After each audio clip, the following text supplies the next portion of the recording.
and he parked in the hotel there. It was quite a narrow car park, the Hilton. And someone had got out their car and had just walked down the side of it with like their keys in their hand. I don't think they purposely keyed it, but they scratched it, and then you could see that they noticed it and then stopped. So he went to the whole effort of finding out who that was by watching his video until the car moved, getting their reg, going to the hotel, saying he'd had an accident when he hadn't. He just scratched his car. That's quite a clever way. Got their details, and then he found this guy online or something, messaged him on Facebook, and then it turned out the guy was there having an affair. So Wow, that is brilliant. So my mate was like, I'm gonna report you, blah blah blah, and I've got your address and stuff. And the guy was like, no, don't do that because then my wife will see it. I was there with my mistress. So the guy paid him off. If you've got a ride, come tell us your tale. On this podcast, highway will never derail. Welcome to Gasoline Junkies. I'm Barry. You're the man. You started it. That's mine. I don't know what to do now. Go on, take two. No, I'm Russell, and today we're joined by Phil Monk. nice for you to come on, Phil. Thanks very much. Thanks for having me. Yeah, no, absolutely. I think it's when you contacted us about coming on, I took that as a massive pat on the back and a bit quite proud really that people actually wanted to come on. Yeah. So, do you know any of our other guests? Yeah, so I'm friends with Ollie. Oh, okay. Yeah, so I met Ollie. God, I was trying to remember earlier what exactly the year was, but I was about 19, and we used to run. Me and a couple of mates of mine used to run a car club called Bucks Vag. Not Okay. Vag. People used to take the piss. But we all had Volkswagen group cars, so we decided to start that. And then Ollie was in a group or a club with another scene, and we sort of all joined together. So yeah, I met Ollie through that. Went to not Nürburgring, we went to Holland, so we were with him for a MIVW show with a couple of his mates, which was an experience, my first time driving abroad. But Was you with him when he had the wheels on then? That he had to take off? Yeah, that story that he was going through, we were there when he went through that, yeah. So that and So this would have been on his Mark III Golf, would it? it was, yes, it was, yeah, if I remember rightly, because he had Bora afterwards. Yeah, that's right. Yeah, so it was that, which was, it was an Oh, experience. could that have been the stretch Space Savers or Yeah, something? they did. Yeah. Yeah, they they didn't were like the ones, them, weren't They they? had to buy ones off of a bric-a-brac, sort of, some guy randomly sent them that had been nicked off a car on the side of the road. No, the reason I how asked, he sold it. it's nice to see the correlation between previous guests and very getting much. new guests on. Yeah, no, very much. Yeah, so I'm not really close mates with him, but I've known Ollie for a number of years. And when I was buying a Porsche, it was the first thing I thought was I'll chat to him. He knows everything there is to know about them. Yeah. So and he was doing some work on my garden at the time. So yeah, went through with that. But if you want to work on your garden, he's the man to Oh, go yeah, for it. yeah. we've we know he's a man. Yeah, we've heard. Chris is trying to use him at the moment. Is there like a discount code? Well, it might be a referral code, but if there is, I don't know about it. But yeah. Okay, could you tell us what you've turned up in today? Because we've all clocked it and it's quite sexy. Yeah, sure. So I turned up in a Alfa Romeo Stelvio Quadrifoglio. At home, I've got a Renault Clio 197 track car. I've got a Tesla Model Y, which we've just bought for the lease company. It's my wife's, but technically it's mine, so don't beat me You've up. actually bought it. Yeah, and That's I've going to be one of our questions later on. I'll But tell you through that. And then in the workshop at the moment, in many pieces, I have a 981 GT4. nice. Why is it in many pieces? It's in many pieces because I took it on a track day. Well, it's done many track days this year. It's done I bought it in May. It's done 2 Nürburgring trips and 6 track days. I was at Bedford last weekend doing some race practice for a race team that I'm racing with. We've got people that hadn't got much track time, so we took our car and our own ones there. And we came back in the pits after some hot laps, and it had blown one of the catalytic converters out the back. Subsequently, because they're mid-engine and everything's so compact, it melted a lot of shit around it as well. Oh, so no. it must have got, the garage reckon it got to like 1,000 degrees, and it's You're not going to have a sort of build like Ollie had, are you? It's not that expensive, Oh, no. okay. They do want to compression test it because it got that hot. The valves, exhaust valves in particular, they think might have got overheated, but the whole engine's forged anyway. So I'm hoping that it's withstood the 1,000 degrees that it had for a short period of time. So not just 1,000 degrees inside the cat, because I imagine all the internals would have were been all glowing around red. it. Yeah, so I was down the back straight at Bedford. Anyone that knows Bedford, Yeah. it's not the greatest track, but it's got quite a long back straight. I was doing about 125 or something, and then I heard like a big pop. The car behind me just like dodging around as all these bits of cat flew out the back of the car. And then I was expecting for him to come in and have a go at me afterwards, but we knew straight away that it'd gone. So, so we just pulled it in, stopped it, went to get it recovered, but like green flag recovery, 9 hours or something they quoted to get it recovered. And I know a guy that works at TDF, the place there that builds all the Formula One cars, actually the guy that manages it. So I was going to leave it just parked outside there and get it recovered at a later date, but everyone said to drive it home, so I drove it home really slowly, and it's all right. It's not done any more damage, but yeah. So have you bought that as a track car, or you just? So I bought, the whole purpose of buying the GT4 was to do Nürburgring trips and to do track days. So it's done very little mileage doing anything other than those. So, yeah. So the 2 trips this year to Nürburgring, and it did about 6 laps each trip. And then, it's done Donington. We did a double header at Anglesey. It's a 2-day track day. It's done Bedford a few times, Snetterton a few times. Yeah. Wow. So I've done about 6,000 miles in it since May. Yeah. Wow. Fair play. I am a really shocked amount of guests that we've had on that have owned a Porsche or have a Porsche or it blows my mind. I was always like, when I was younger, I was always sort of like, Porsches aren't that great. It's just another car, right? And just a posh Beetle, isn't it? Is that what they call it? Yeah, sort of like that for rich people. But then I'd buy cars like the Clio as an example, and like do stuff to them, and then they'd always be flaky. You wouldn't know whether it's going to make it home or. Yeah. A good example actually is my mate Alistair. We've been to the Nürburgring for the last 15 years, 2 or 3 times a year, and he's always taken a car that he's built. He owns a garage. I used to run the garage with him, and it's always a car that he's built, or it's be a TT that he's done a whole engine rebuild on, or something like that. Every single time he'd break down. It'd be some sort of drama, right? It'd either a drive shaft would fall out on the carousel, or he'd be driving down the E40 or whatever it is to get there, and the engine would explode into a million pieces, and you'd wait for it to be recovered. As much like as I do. It's just drama every time I used to go with him. So, but then he bought a Porsche, and he literally drove there, did the Nürburgring track day, the DT events one that they do, and then drove it home. And I was like, okay, that makes perfect sense. Yeah. Then I drove a few sort of test driving, and I was like, this is definitely, I need one of these in my life. It's brilliant. And then brought mine, got it for a bit of a bargain because it'd been sat in an independent garage for up near Amersham for a couple of months, and they just wanted to get rid of it. So I paid probably about $6,000 less than it was worth in May. Yeah, they'd had it since September. So I did think there's something wrong with it if it's been there that long. But yeah, I got it home, and yeah, as soon as I drove it around the track, you can tell why they're so sought after. Yeah. Oh, wicked! What a cool story. Very cool. Yeah. So it's clearly love for track days because you've got 197 as a track car. Yeah. How far have you gone with that? So that is... As in, is it fully roll caged? And Yeah, so that's owned by me and my mate Matt, who we bought it together because... Yeah, doing track days, you drive your car home after a track day and you break to doing it because you're starting to stop for roundabouts. So yeah, we bought that. My mate Alistair again, he bought that off of someone.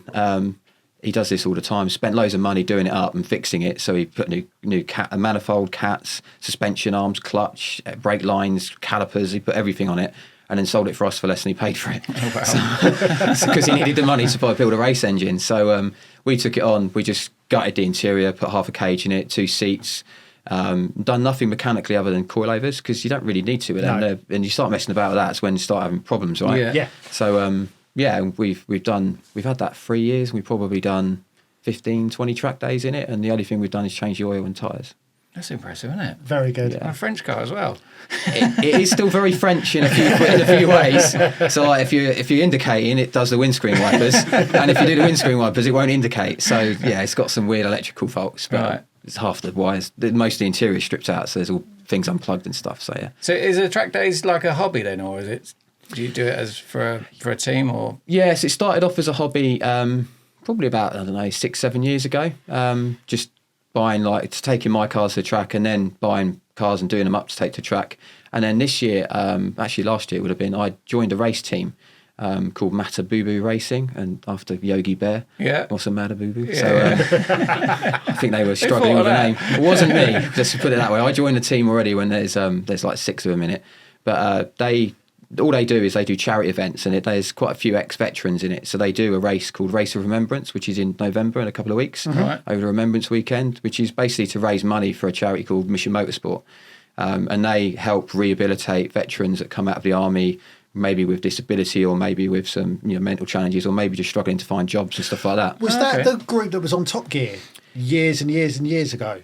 No, it wasn't, but it was a group that Similar group to similar? that. Yeah. If you follow Chris Harris is part of the race. So he's... Follow him, he can't get rid of him. so he was... I fanboy him like a something stalker. rotten. so I'll be racing against him. Are you really? So he'll be racing at the event, and so will... I can't remember the guy's name, the latest... He's gone proper square now. I better cross my legs. But he did... Chris Harris did a thing a couple of weeks ago where he was at Anglesey doing some testing with them. A couple of guys from my team went along. So I've gone through the whole process of getting, making sure I'm fast enough, because you go on a track day, you don't know if you're fast or not. You're just smashing around, trying not to kill yourself or anyone else on the track. Yeah. But actually, then learning some race sort of craft and understanding where to place a car, and then making sure you're fast against other people that are fast. Mm-hmm. So I've gone through the whole team. There's 9 of us. Is it 9 of us? No, there was 6 in the team. There's 2 guys that we pay for who are ex-military staff to go into the cars and race as well. And then so they're in 2 of the cars, and then in the 3rd car is a car that we want to place somewhere on a podium. So there's me and 3 other drivers in there. So the 8 other drivers, I was up against them, and I was reasonably quick, so they put me in the fast car. Fair play. So, Which is what? Which is 116 trophy. It is a trophy. Yeah, Okay. so it's just fully stripped out, run by... we don't run the cars, we pay a company called Track Group to come and do them. Brilliant group. They've done it for years. They really know what they're doing. So they build good cars. They feel good. You set the cars up how you want. They'll run the team. I think the joke in the team is a couple of years ago there was they had so many incidents with the stewards. The guy just basically ran the team, just sat up in the steward's office and drawing off penalties and things like that. But it's not a serious race. It's just a bit of a laugh to raise money for charity and stuff like that. So Where's this race? So it'll be at Anglesey. Okay. Yeah, so I've got to drive to Anglesey, and was going to be in the GT4, but be in the Stelvio now. And then it's 3 days. You do qualifying at night, qualifying at day, and then there's an endurance race. It's an endurance race, so you drive at night and during the day. So I'm really looking forward to it. Bet. And I'm Sounds hoping after that next year sometime I'll do some C1 racing as well. So because that just looks hilarious. That does look fun. What's C1? Citroen C1 racing. Oh, really? Yeah, if you ever see them go around, it's not about power. It's just about keeping the motion. Yeah. So you've just got to sort of guide it around. You watch them go around Silverstone, it's hilarious because the lap looks like it's been done in slow motion on your iPhone. Because I don't think there's any engine mods or anything, is there? No. So maybe just an air filter and... Yeah, there's strict guidelines on that. You can strip the cars out. They've got specific setup you run on the suspension and specific stuff you can't change on the engine. So, and they go through scrutineering quite a lot because a little engine like that, you do a little change, it can make a big difference. Yeah. So they scrutineer it quite heavily. But yes, that's how that started up. And I've done my ARDS test for... That was hilarious as well. I turned up at Donington and you do a test. You sit there... You learn all the stuff beforehand, mainly flags they focus on, like what to do when flags happen and where to recover the car. And you were sat in the room, there's 3 of us in the room, 2 of them are on the track day that's going on. So I let them, do the actual track test first, so they didn't waste their track time. But the book's open, so you sat there in this room, the book's open there, the guy leaves, and you all look at each other, you're like, can we just read the answers? One I'm not sure on. Yeah, cool, just write it down. And then he comes back in and he marks it, and he's like, you got this one, maybe... You're sort of right, but you're not. So just change it. Cool. So you change it, and then you go out on the drive around. And the drive around was in you got to do 3 laps with the instructor sat next to you. I let the other 2 go first, and then I went out, red flag. I went out, red flag, 3 red flags in a row. I didn't even get a lap in. And then we came back in, and he was like, let's just have a cup of coffee. So I had a cup of coffee, and then we went out eventually after the track had been open for a while. And it was in an Ioniq 5N. Really? With the fake gearbox. Okay, all right. Which was a brilliant car. It's actually one of my cars in my 5-car library. But and I've done a taxi lap in one of them as well around the ring. Love them, brilliant cars. Yeah, that's cool. So I did my good old test in Hyundai. there. You wait to see my car history if you like Hyundai, mate. Let's get on to that then. Well, quickly, there's some stickers there for you if you want to put one on your race car. Awesome. That'd be wicked. That'd be great. I'll take a few. We keep asking people, but they're having none of it. I'll take some and I'll put I'll show you a little picture of them on it. Yeah. All right, yeah, cool. And then could you just tell us about your Alfa? Because the saying is, if you haven't owned a car until you've owned an Alfa Romeo. Yeah, you're not a true petrol head. That's right. Yeah. So I would say that breed of Alfa and the ones before, obviously, but renowned for breaking down, like the GTEs and stuff like that. Definitely, they are. Yeah, you've got to own one of them. It's unique. That car is probably the last before now. Stellantis have ruined them by making them all electric and basically reproduced Fiats. So, but yeah, that car's brilliant. It's I bought it in May. as a sort of dad's car because I was fed up of driving my wife's Tesla everywhere. You got in it and it had its own ecosystem. It was that just food everywhere and like milk, and you could just it stank. So so we decided that I decided I was going to buy a car that if we were going out as a family I could drive. So I bought that. It's 510 brake, 4-wheel drive. It's got the option of the Sparco seats, which is really nice. And not many of them had that because like a $3,000 option. The upgraded audio. It's got the pan roof. It's a gorgeous looking car. All things to all men. Yeah, absolutely. Yeah, and I like that you don't see many of them.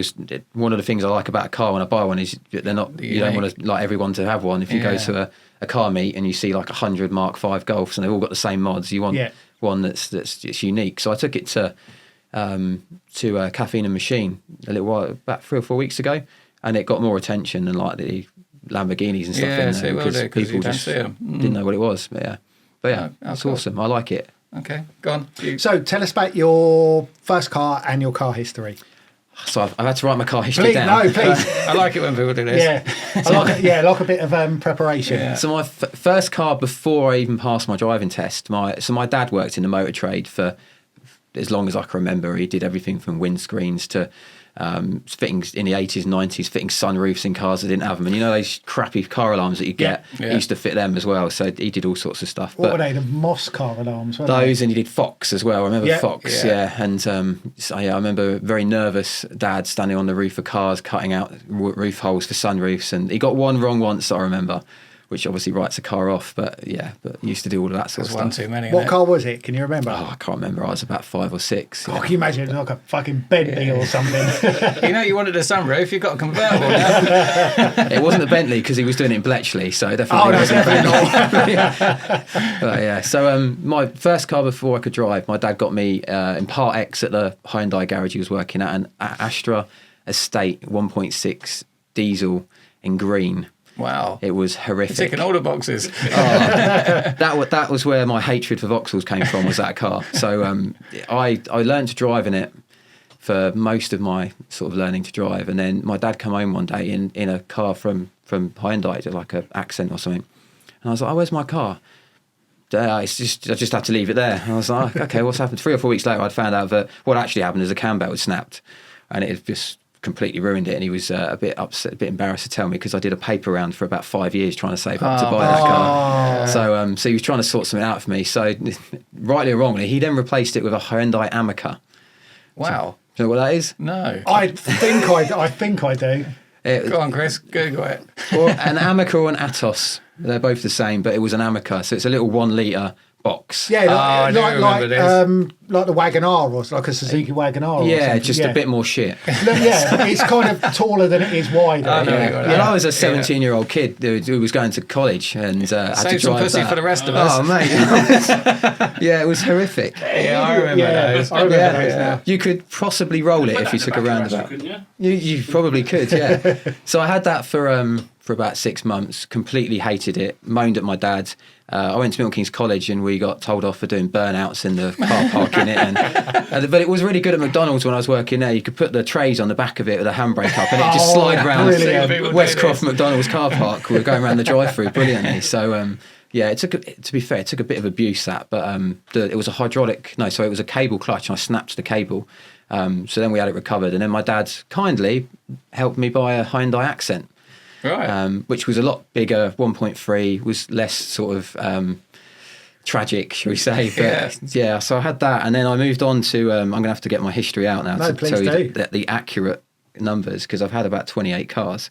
So he's up there on the list then, isn't he? Yeah. So then I had an Accent.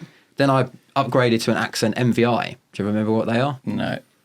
So that was the 1.5 dual overhead cam version of. It was what they released at a similar time that they went rallying with the Accent. Oh, okay. But it wasn't the holomatic, whatever they call it, car. It was just a bigger engine, a bit to compete with GTIs and stuff.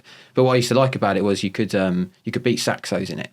So when you're 18, that's the car you want to beat, right? Because everyone had Saxos because of the free insurance. Exactly. Yeah. So everyone had Saxos, and that was just ever so slightly quicker than one if you come off a roundabout quick enough. So many a year down the hockey, parking that up, a blue one, and just racing stadium, Saxos. that was the way you met up, wasn't it?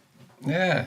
got they still call it the hockey, you know. Yeah. Like, and the thing that I find ironic about that, my brother goes down there quite a lot. So I, every now and then, like randomly, I'll pop down there once a year to see him, and a few people that I know that still go there.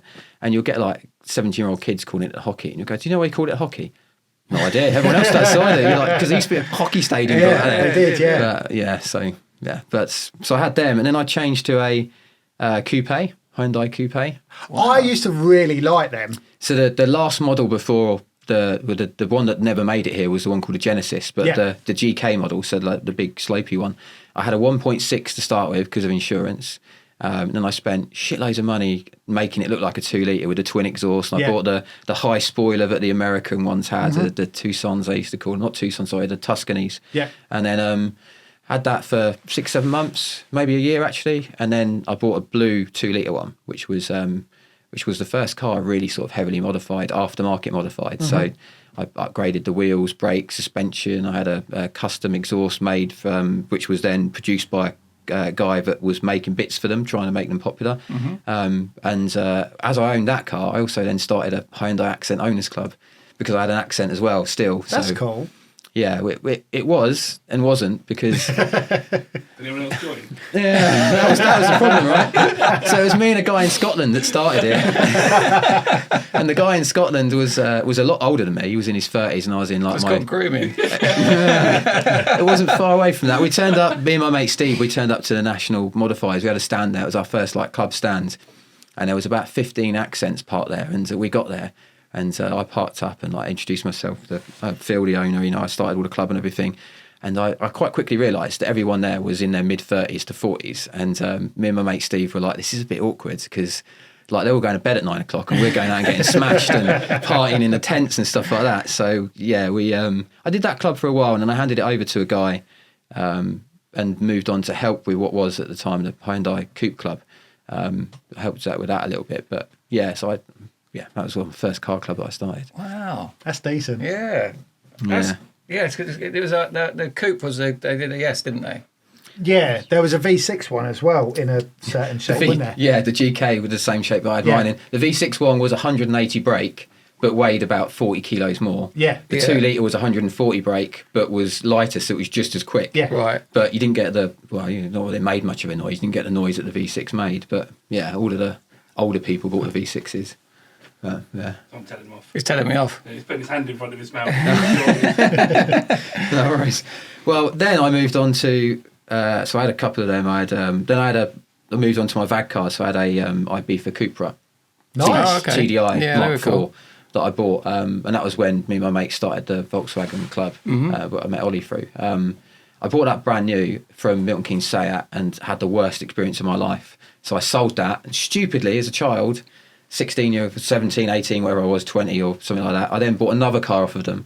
So I wasn't traumatised as much from the first one. I thought, and to go back some more. So I traded that in for a Leon FR. And then from the Leon FR, I had a bit of a love affair with Seats. I had a Fabia in the middle of those, a 1.9 TDI Fabia, which I hybrid turboed. And had all sorts of work done to it. That was in the era when everyone thought it was funny to have loads of black smoke out the back of diesel. I still find it funny now. Especially when you drive past somebody on a push bike. Yes. Normally me on the push bike, yeah. My favourite was convertibles. So you just get behind and just keep pumping the clutch as you're driving along, so it just get loads of smoke come out. So I had that. I actually had that for quite a few years, 2.5 years. And then I went back to a Cupra, Leon Cupra, Mark II again. Then I bought a Boccanegra. You know what one of them is? An Ibiza Boccanegra? Yes. With the black front on it. Yeah. So I had one of those. That they suffered with chronic. Did it have a centre exit exhaust as well? Yes, it did. Yeah. So I stupidly, there's a lot of stupidness in my car history. Decided to say that to a stage 2. So I brought like the Revo maps and everything like I used to, but I don't even know if Revo is still around now. I don't think they are. But anyway, I had it Revo mapped. I had an exhaust and a sports cat and everything put on it, and they used to burn the piston rings because they were supercharged and turbocharged. So the block had no time to cool down between being forced injected. Constantly getting boost. Yeah, so it was constantly being put under pressure. So they used to burn the piston rings. Luckily, mine didn't do it. But I sold it after about 1.5 years, something like that. And then the guy, I was on the forums, sayatcupra.net. Do you remember that? That was renowned, that forum, for 2 or 3 people on it that were quite characters. But I sold it, and then a guy popped up on there And he's like, I've just bought this car and I found slips in the back of it for running it down Santa Pod Raceway. I was like, yeah, it's Phil's. So he pointed towards me. And I was like, oh, okay, if you bought it from a dealer, you might want to take it back. So he took it back. But it must have been like hidden under the seat or something like that. Brilliant. But yeah, and then I moved on to, well, what did I move on to after that? Oh, I bought another Mark II Cupra R.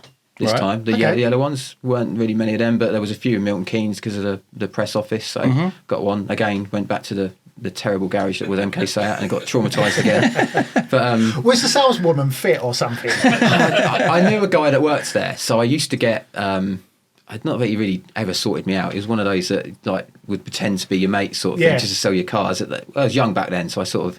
Maybe overlooked that a little bit, but yeah, so I kept going back there for that. And he used to think he was giving me good prices, part Xing and stuff, but he wasn't really. It was just give you the old cuddle fuck, wouldn't he? Give you a cuddle, now you're fucked. Yeah, more or less, yeah. And then weirdly, he worked there as soon as I stopped buying cars. He left, so I don't know where he is now. You were probably topping up his commission, something like that. But then I brought an E92 M3. Oh, nice. Oh, nice. Yeah. That's a step up. Yeah, it is. Yeah, I started working for the company I worked for now, got a nice car allowance, was getting good like fuel returns and stuff like that. So, and it was like my first sort of grown-up car, I'd say. Absolutely love that car. I had it for 18 months, 2 years, and I was driving it to Leeds and back every week where I was working at the time. So it was drinking fuel, but I was getting fuel allowance, and I sold it in the end. My wife... I would never buy a car from Milton Keynes BMW because the way that they treated us when we were looking to change that for an F80 was terrible. So when me and my wife went in, they had a nice... There's a second person to say this. Jamie had a massive rant about this. Yes, he did, yeah. So we went in and he was actually the one that made jog my memory about the story. We went in to look at an F80 that they had on the forecourt. It was a white one. And just parked in their car park. Me and the wife went in. Maybe wasn't dressed like I am now, was a bit more scruffy, maybe, possibly, I don't know. But we went in and we walked around for a bit. No one came over to us, there were people we sort of getting seen to. Went over to the receptionist and was like, can I talk to someone about buying a car? I've seen online. Yeah, I'll get someone to come over to you, take a seat. Like we were there for about 40 minutes and I got the right arsehole. So we then got up to walk out and a guy, just as we were walking out, came over to us. Oh, you've been wanting to look at a car? I was like, yes, I'd like to look at the white you've got online, blah, blah, blah. He was like, yeah, it's just around the back. Are you sure you want to look at it now? I was like, well, yeah, I've been waiting here an hour. I think I'm just come down for shits and giggles. So you could just see that he was not interested. And then we had a look around it. He wouldn't let us sit in it or have the keys or anything. It was ridiculous. And then we went back into the showroom. We sat down and he wanted my ID to put some details in. So I went, I'll go out and get it. So I walked out to my M3 that I had. And my wife said he watched me walk out, and as soon as he saw me open the door on that car, his attitude completely changed. So he couldn't have been. He offered her a cup of coffee there and then. Did she want a biscuit? Really? And then we walked back in, and even I noticed when I walked back in that his attitude had changed. Yeah. So he took my ID, did all of that stuff, and then I was like, I'll think about it. And then my wife was like, you're not buying a car from him. I was like, why? She said he watched you. I watched him watch you go out there, open your door to get your car out, and then so I never buy a car from them again. And and then we went to. Where do we go to? The Wollaston in Northampton. Yeah. Brilliant salesman there. A guy called Darren King was his name. I brought 4 cars from him in the end. We went and looked at... You're quite loyal, aren't you? Yeah. Was he giving you a hug as well? There's a theme here, isn't there? Yeah. So really, I wasn't going to buy an M3 when we went down there. I'd given up buying another one. I decided I was going to drive mine into the ground. And then we went there 6 months later to look at a 235 convertible for my wife. Got down there and Darren was brilliant. He walked us through like the car and everything, and then took her out on a test drive. I was sat there kicking around in the car park, and there was a white, exactly what I was going to look for at Milton Keynes, parked on the side, and I thought it was a customer car because it had no for sale sign or anything in it, and it was in the customer car park. And I was just looking around it, and then he came back and said, "Oh, do you like that?" I was like, "Yeah." He said, "It's literally just come in. It's an ex-manager's car from another dealer or something." I was like, cool. He says, well, if you're interested in it, I can do some figures. And I was like, well, did you like the 235? To my wife, she went, not really. I went, cool, let's do some figures for the M3. So can't leave here empty-handed, can we? Walked out and I bought it. So and he made it really easy. If I want to buy a car, I normally don't mess about. I just go in. I know what I want. I know what deal I want and how much I want to pay for it. I know everything about the car and I'll buy it. Yeah. So I bought that. So then I upgraded from an E90 to an F80. Again, loved that car. A very different car to drive because it was obviously turboed, and you found, or I found, when driving it hard, you could have the same throttle position, you'd get a completely different amount of torque or horse or power. It was really unpredictable from that perspective, but still really liked it. Loved driving around it, looking out the mirror at the wide arches, and it just made you feel special, that car. I had that for 2 years nearly, and then my wife got pregnant. And then I panicked, like you do when you're younger, and went, I can't keep this car, because that car was financed anymore. I can't have these payments, blah, blah, blah. And then just chopped it in for a 140, which was the worst mistake of my life. So again, I bought that from the same dealer, brand new, buying new cars is never a great idea. Had that for a bit, hated that car, absolutely despised it. What didn't you like about it? Going from an M3 to that, the size. Right, okay. The interior is not quite as good. Like the leather, I had all the Napa leather and everything in there. Or is it Napa or the other one, the Menino or something they call it, in the M3? So it was a smooth, nice leather, and then the 140 had like the one that feels quite fake. Yeah. And it didn't quite have the same nav system. It just felt like I'd failed in life, and had to sort of downgrade to it. But that was when I started doing track days. The first track day I did was in that car, around Silverstone. And it was good for that, but just driving it on the road, I wasn't a great fan of it. Yeah. And then I went from that to an S3. Okay. Again, brand new. And I bought that from a dealer in Harrogate. And I took my 140 to him. On my 140, when I had it, I put one of those cheap Chinese carbon fibre spoilers on it. When I was putting it on, I was like, I'm never going to take this off. So Tiger sealed it everywhere. And then we had to take it off, and I took it into to the dealer of where I was buying the S3 from, the Audi dealer, sorry. The guy was like, has someone been hammering the top of your boot lid? I was like, no. He was like, wasn't there a spoiler on this when you showed me the picture? I was like, yeah, maybe. So I had to take that off. But I bought that brand new. I liked that car. That was then when I moved into the garage. So I bought a share bought into Unit 18 Automotive in Milton Keynes in Blakelands. Okay. So I was, my long friend for years, Alistair, had been running it down at Galleon Wharf in Wolverton, and then they were closing that down. The guy wanted to build loads of flats or whatever on there, so he was kicking everyone out. So Alistair needed to move somewhere.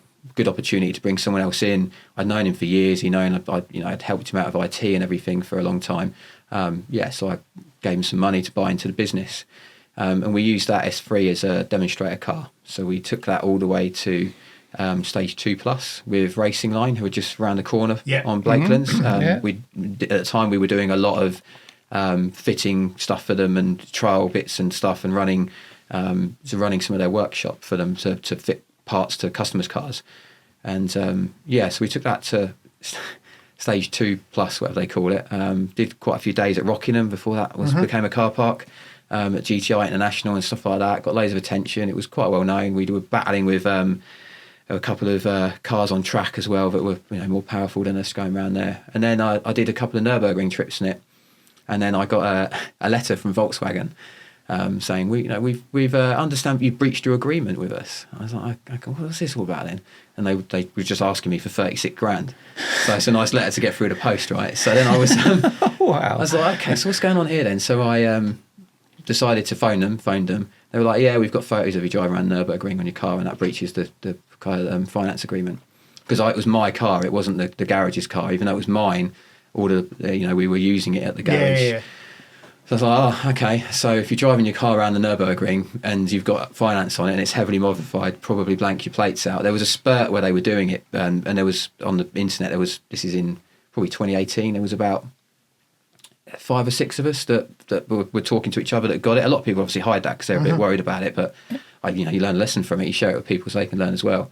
And they wanted the car back, basically standard, or they wanted me to pay the balance of the finance, which was 38 grand. Wow. So and they gave me 2 weeks. Yeah, because technically on finance, the car isn't yours, is it? Yeah. It's still technically owned by them. Right. So even on it was on PCP. So even on PCP, they own the car. Yeah. HP, they own the car. The only one where you got a little bit of flexibility might have been like a what do they call it, contract purchase? Yeah. Where because you committed to buying it at the end rather than you could buy it at the end type thing. Wow. So what did you do in the end? I put it back to standard to go back to them. Did you? Yeah, and that was it. So they came and collected it on a trailer, and the guy was like, why is this going back? I was like, well, explained the story to him. He was like, yeah, you're the 6th or 7th one I've picked up this week that's told me that. So I don't know if they're doing it as much now, but they went for a spurt where they just AI scratching number plates across certain popular sites. Imagine how boring that person's job must be at Audi, just looking on the internet for car number plates. Well, I know a guy that works at VW Finance, and he was saying that they were trialling AI bots to do it. Oh, really? Yeah, a bit like your picture capita stuff where you have to click on every picture with the bike. Yeah. It's a similar sort of technology, so they just go and scrub and search for certain number plate combinations. And because it had a standard plate on it, not a private one, it picked it up, and then... That's a story and a half, that, isn't it? Yeah, it's really... Yeah. And the telephone conversations were, I mean, they were interesting because the first lady I spoke to, she was like Trunchpolled out of Matilda. She was like, you will give us this car back, you will pay us this money. I was like, well, can't we sort of come to like some sort of agreement, or give me a bit more time to maybe take out a loan or something like that? And no, she wasn't giving me any flexibility. And then I spoke to another lady another time, and yeah, she was really understandable. She felt really sorry for me, so she gave me like an extra 2 days. But yeah, and then so we put it back to standard pretty quickly. Just got it in the garage, took all the bits off of it, and then literally I just parked outside my house, waited for them to collect it, gave them the V5 and the keys, because otherwise they penalise you for having to recover that. And then but luckily it didn't affect me adversely in any other way other than that. So What's the process if you couldn't put it back to standard then? Do you get fined? They have to pay 36 grand. they would have taken it. So Really? yeah, they would have taken it with all the bits on it, but they would have then charged you to put it back to standard. Oh, okay. Because I told her, because they told me it was modified on the Yeah. thing, and I was like, okay. So they were checking it after they collected it to make sure it's put back to a decent Could standard. you imagine that bill coming through, and then you have like the Audi tax and then the labour and everything like that? Yeah. It'd be nuts. So that was an end to that car, and then it popped up like 3 or 4 weeks later. Someone, obviously, they sold it either at auction or in another dealer. Another car garage, the modified car garage, had bought it and messaged us, and we're like, "What's going on with this car?" So we just explained it to them, and they were like, "Yeah, cool. You got all the bits?" We're like, "Yeah." So we sold them all the bits. Right. Oh, brilliant. Yeah, so it ended up all right. I can't remember the name of the garage, but they were a little outfit up in like Wolverhampton or something like that. So they had that, and then because that was then, I'd never bought a car on finance after that. So every car I bought since has been paid for in cash, or one that I bought with a bank loan. But yeah, they've all been paid for outright rather than finance. Just 'cause it's didn't want to get in that situation again, because I'll modify nearly every car I buy now. So. But, yeah, so That's a common thing with our guests, to be honest with you. I don't think you can sit on that chair unless you have If you haven't modified a car, you're almost not worthy to sit there. Yeah. Well, the next car I bought, we modified even more. I bought a Golf R wagon, Mark 7, not 7.5 or 7, and so it was. Those have got different versions of the engine in them. So the E888, there's a V1, V2, and V3. This one was the V2, which is probably the more flexible one. It's got a little less engine management, but all the crap fixed that went wrong in like the Mark 6 Golfs. So that, we had that, and we took that again with Racing Line. It was a part development car, but we took that to stage 3.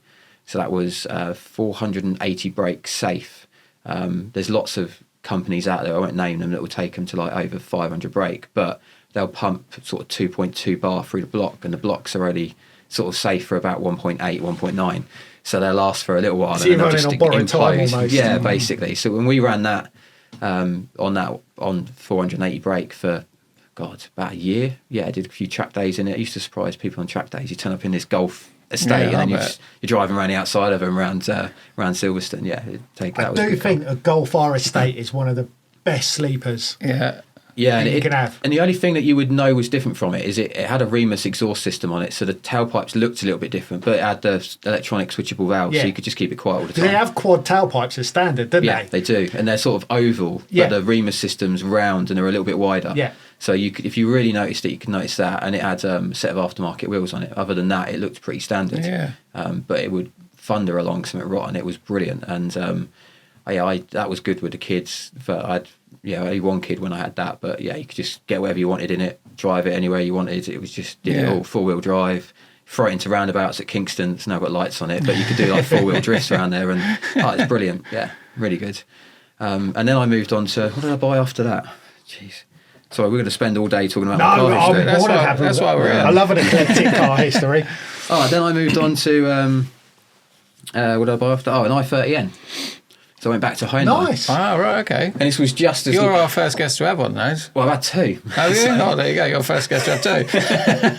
So First one I bought just before lockdown. So this was in like early 2019. Yeah, it must have been early. No, actually, no. Sorry, I bought it during lockdown when we had like a little lapse between you were allowed to go out and like sniff people for a bit. So we went out. I sold the Golf just before we went into lockdown to someone privately, and then I had no car for a bit because I didn't really need one.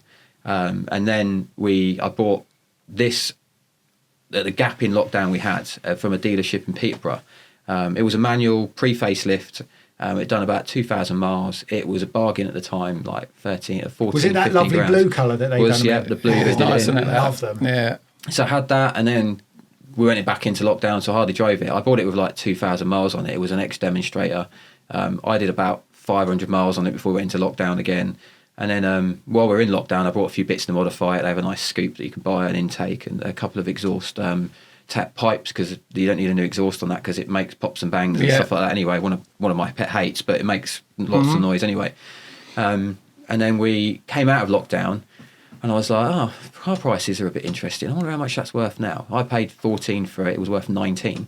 I was like, do I want to go through the hassle of selling it privately or for an extra 500 quid, or do I just give it to a dealer? So I used Motorway, sold it to Cigar and Motorway. He literally turned up. I've sold a few cars to them now. Turned up and just took it, didn't even look round it. Is that like we buy any car type thing, is it? It's a bit better, a lot better. The process for Motorway, I mean, obviously you'll get more if you sell it privately, but if you just want to get rid of a car relatively quickly, they've got a good app where you take pictures that fit into a template that they've got round to certain angles of the car. As long as you describe the car correctly, highlight any marks on it and like a couple of wheels that might need doing, things like that, then generally you get what they bid for, and you'll get more than you buy any car, because it goes out to a dealer network who then bid on it to win the bid. I get you. So it's like a BCA auction, but for your car. And then they'll send someone around to collect it, either trailer it or drive it. So the guy turned up to collect this. He was like, it's done 3,000 miles. I mean, unless you've driven it into a pond or something, it's going to be perfectly fine. So he literally just drove it away. What were they like as a car? Because they sort of say that they're like the newest hot hatch.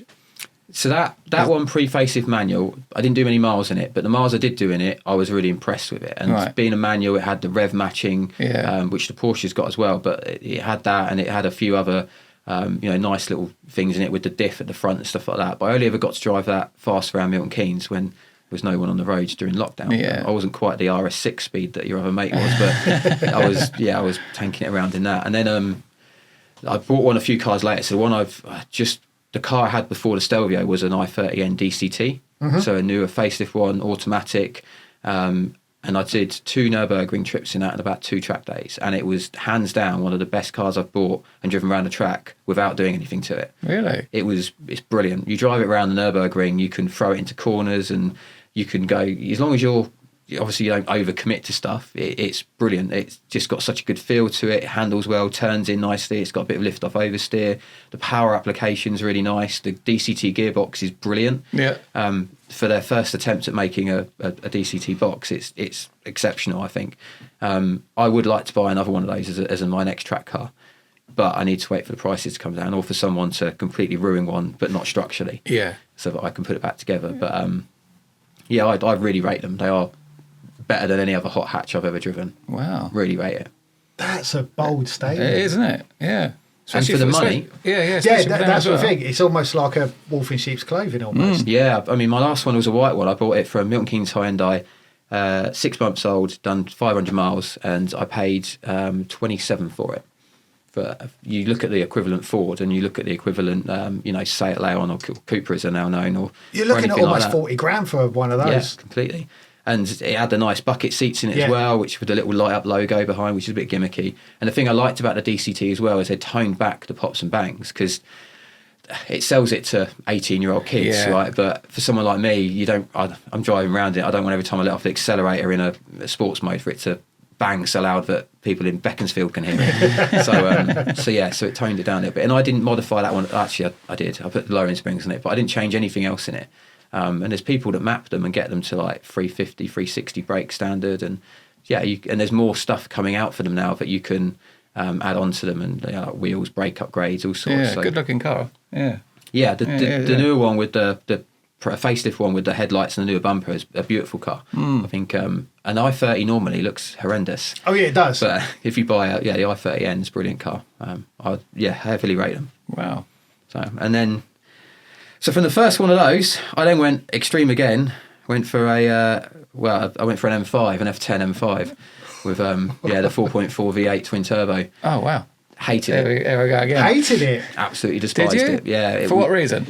It's just massive. Oh, okay. And I made the stupid mistake of mapping it as well. So it was 700 brake. So you put your foot down anywhere and it just lights up the rear wheels. It was almost undrivable. But it just wasn't my type of car. I like a nimble car that you can feel everything in, and that you feel connected to. That you just feel like you sat on a sofa and you're just like punting around, even with all the sports stuff on. And it's not designed to be a sporty hot hatch, is it? So it was my own fault for not really paying attention when I was So how long buying did you keep that for before you got rid of it? 4 months. Oh, really? That quick? Yeah. At least you can scratch an inch though. So you've owned an M5. And I modified. In 4 months, I still modified it. I put a Haas lowering kit on it. So the KW do a kit which basically goes on the standard strut, so you can just adjust the height. So I had that on it, and it slammed quite nicely.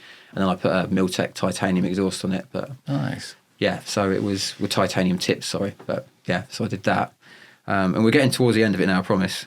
No, you carry on going. Then it's another really extreme. impressive. I then got an R36 Did you? Jap import Passat. Oh. So I went to. I got all squirmy at that car show we went to over in R36. Yeah, you was I did, with you? Yeah. Yeah, it was a good car. I didn't think.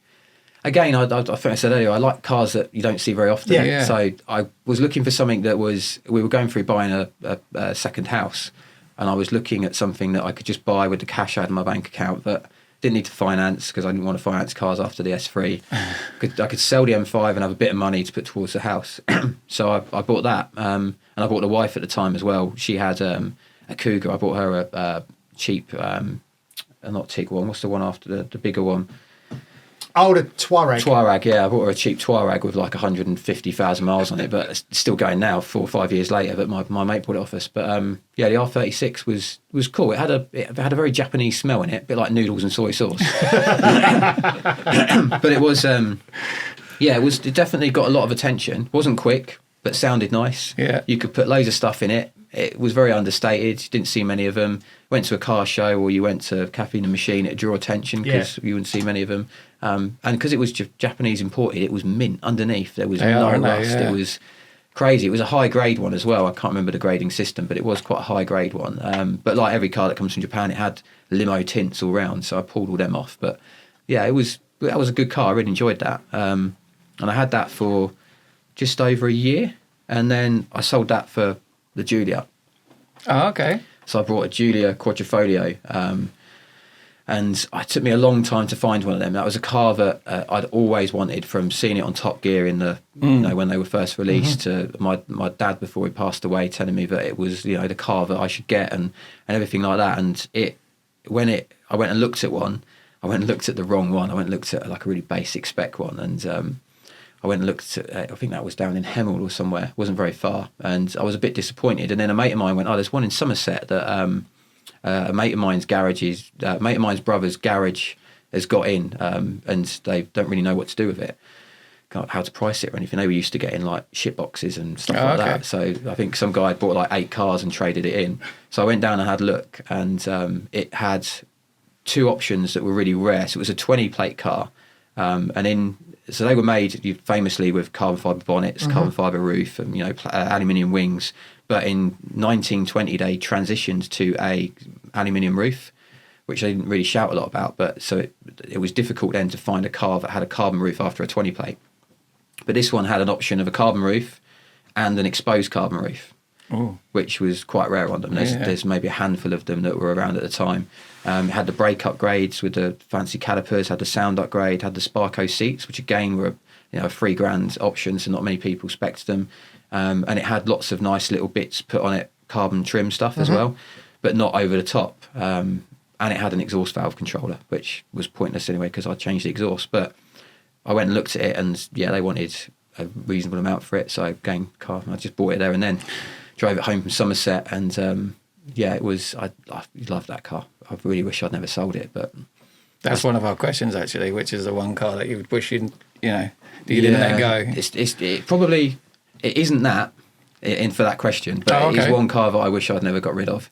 I wish I'd kept the car I wish I never sold was the Accent MVI.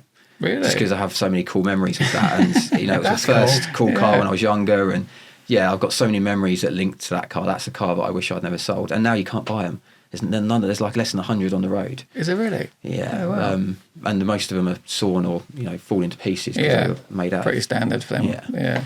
But yeah, the Julia was brilliant, and I had so much fun in that car. I did a few track days in it, Nürburgring trips.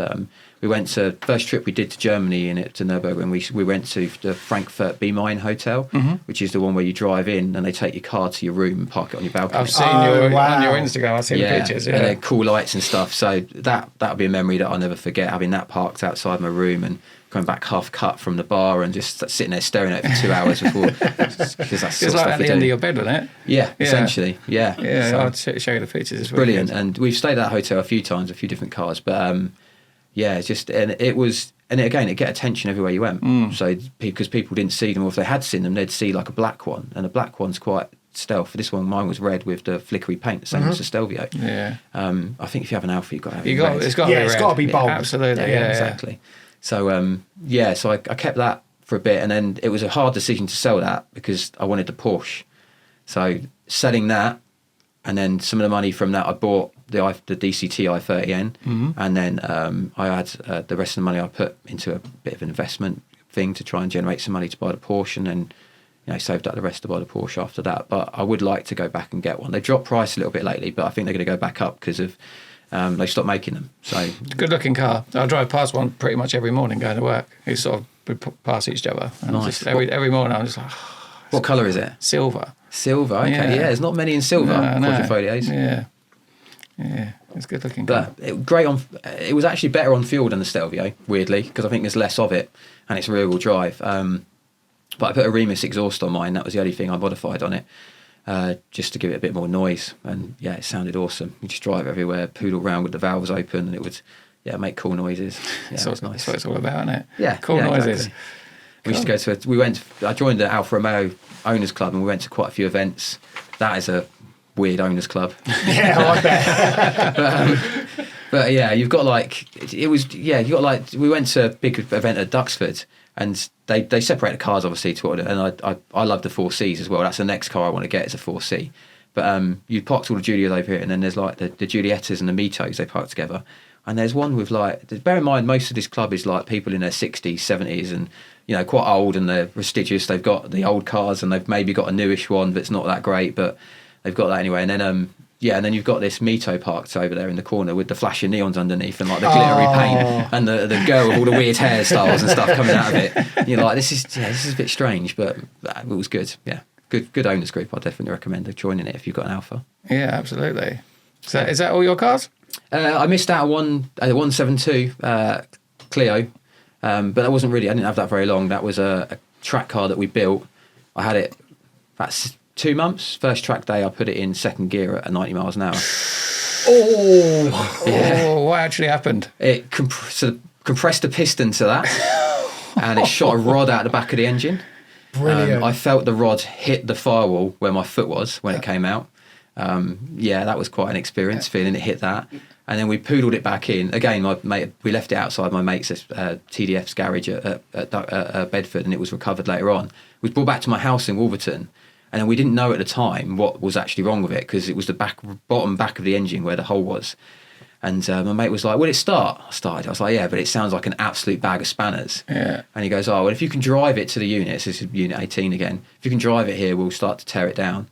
I was like, okay, cool, I'll try and drive it. And anyway, I got it to the end of the street and then thought, I can't do this. And he said, I'll come and drive it. So he came down, he got it, my mate Alistair. He got to nearly to Newport, and then it burst into flames.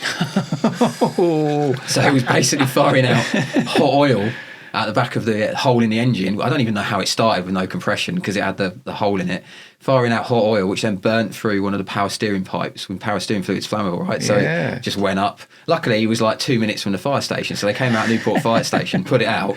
But we had like mechanics running over from the garage, because it wasn't far from there with like fire extinguishers and stuff like that. But yeah, so we got it back in there. Me and my mate Tom, who worked for us at the time at the garage, we basically put a big bit of towel pouring down and just tore it to pieces. It was absolutely screwed. I bought a donor car to try and rebuild it.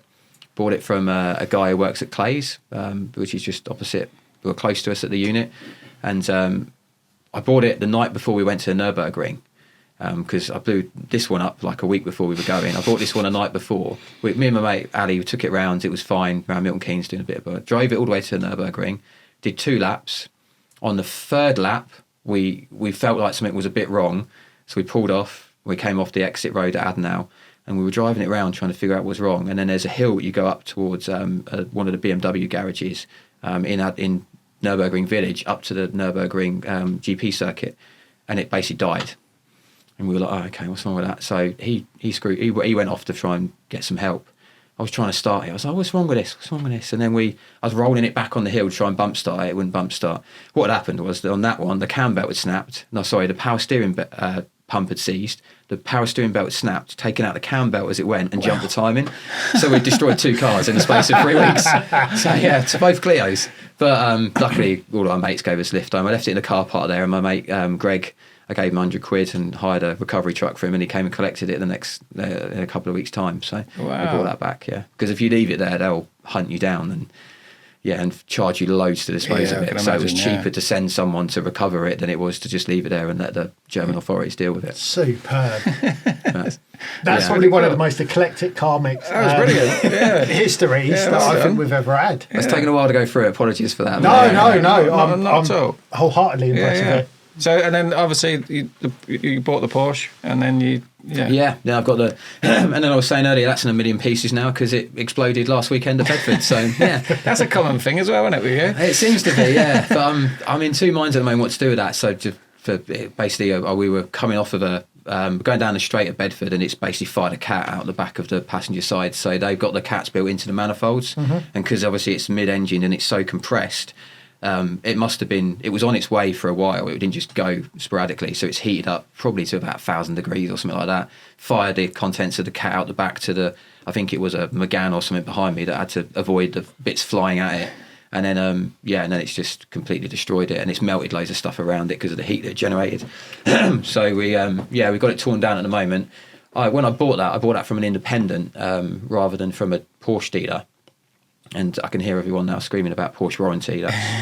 Shut up! It's not what it's made out to be. Trust me. But it did get an aftermarket warranty with it, so I'm trying my luck with that. But I'm not expecting it to pay out. The RAC, I'm going to pay $5,000 for new cats and stuff like that. And they normally exclude stuff like that anyway. But when I bought the car, I beat them down quite a bit on the price because obviously it wasn't going to have a proper warranty with it. Yeah. So.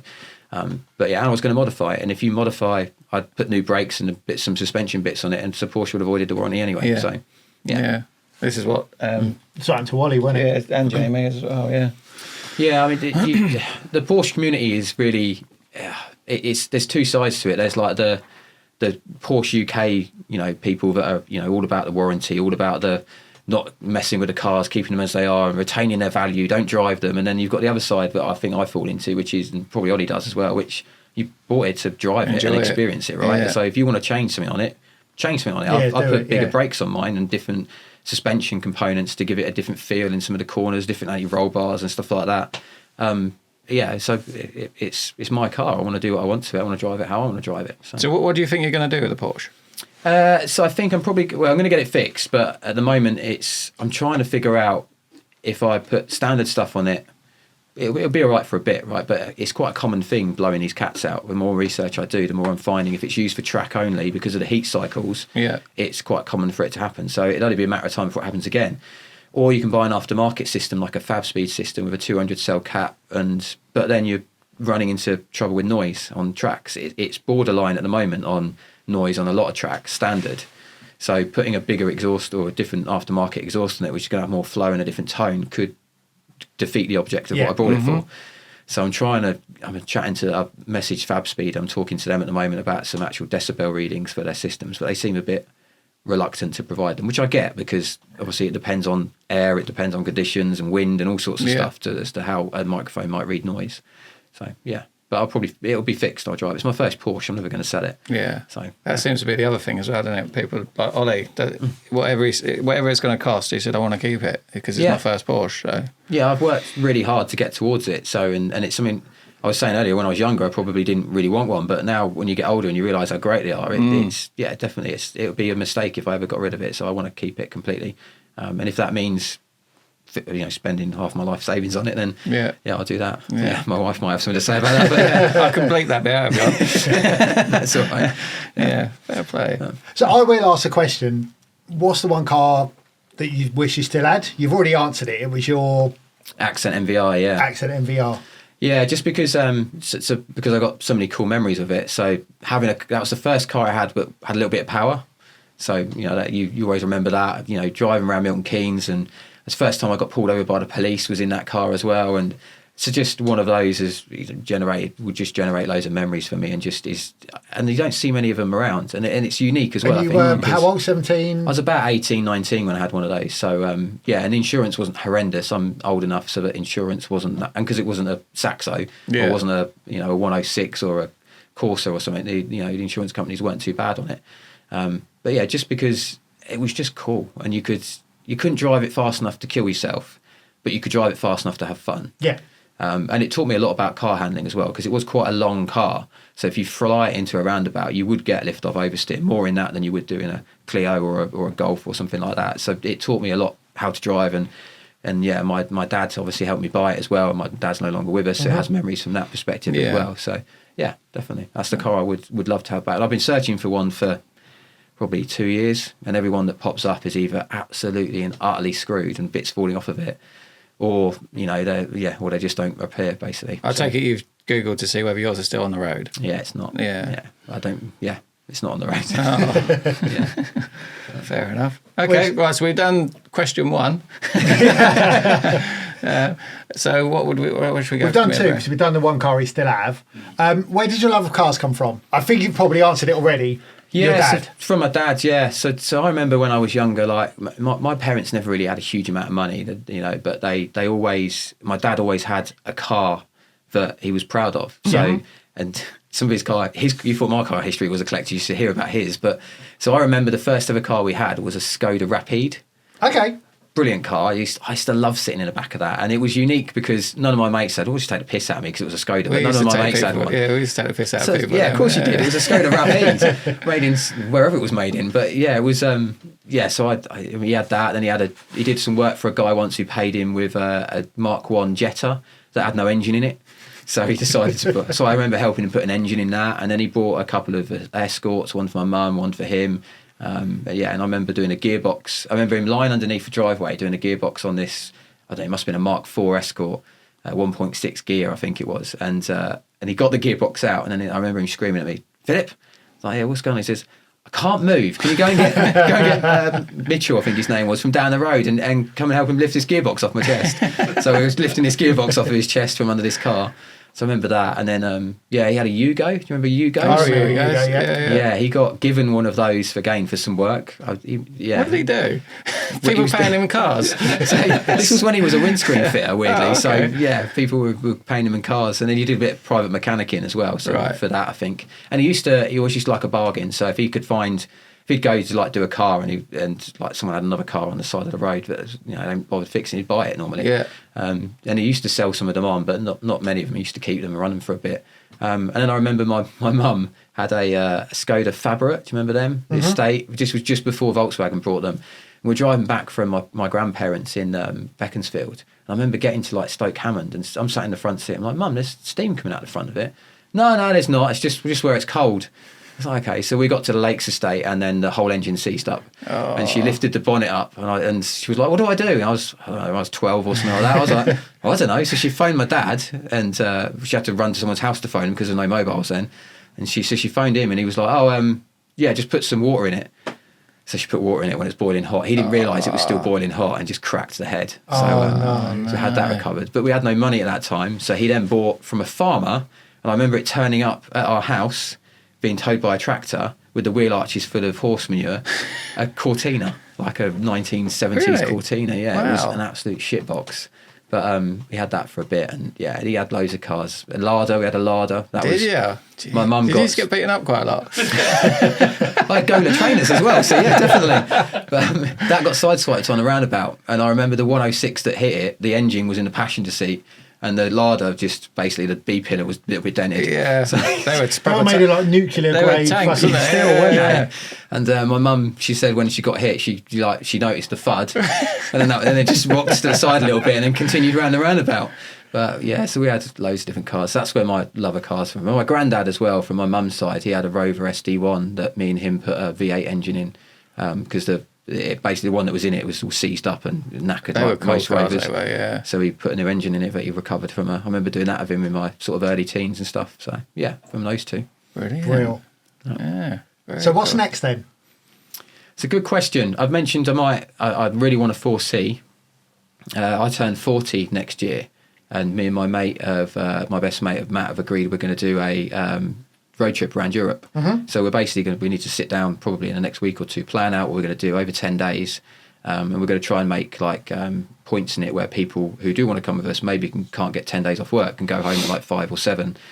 So we're going to plan that out. And when we do that, I'd like to do that in a 4C. So I'd like to try and buy one before we do that in August. At some point I would like a GT3. Nice. I'm not too bothered about a GT3 RS, but a 997 GT3 is like my iconic Porsche. It's the shape, the 997 shape. I think is the shape that most people think about when they think about Porsche, right? Yeah. So that'd be what I'd want to do next. But yeah, got to work our way to that. Yeah, fair play to you. Life goals. I'm just more stoked about a 4C. I think they're absolutely incredible cars.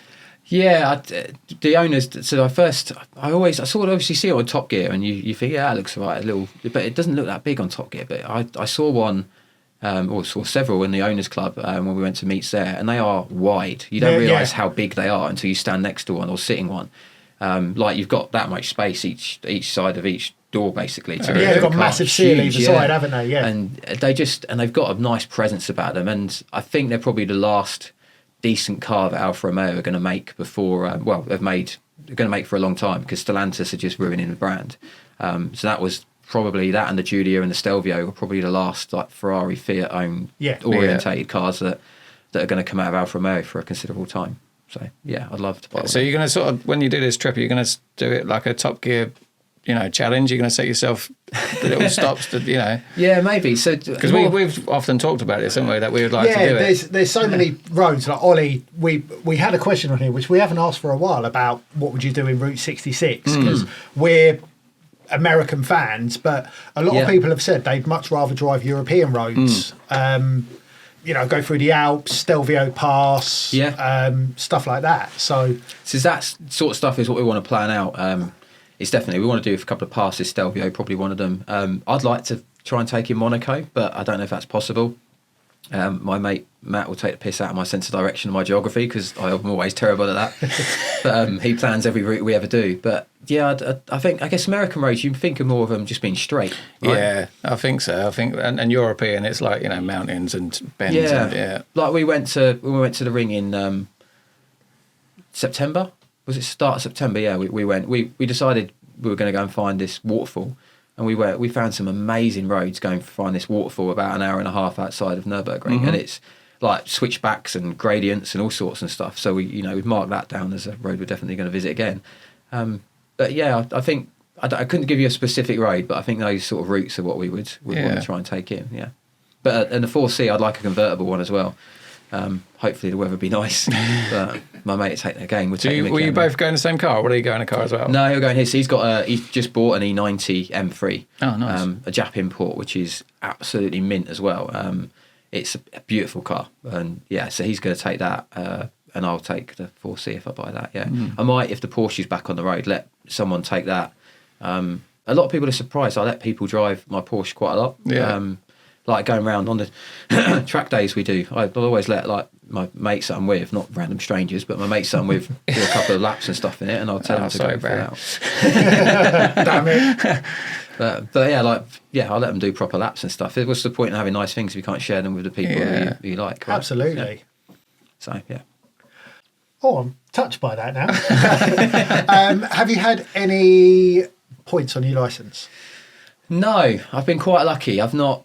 None whatsoever? No, I've got one speed awareness course, and that was the van parked outside Bletchley bus station. They seem to do that quite a lot now. When you come off that roundabout at 60 into the bus zone that's 30. Yeah. I think that was in one of the slowest cars I've ever owned as well, the R36. That's a common thing as well for this jet. Yeah. So it was like, I came off it and I was doing like 33 or something.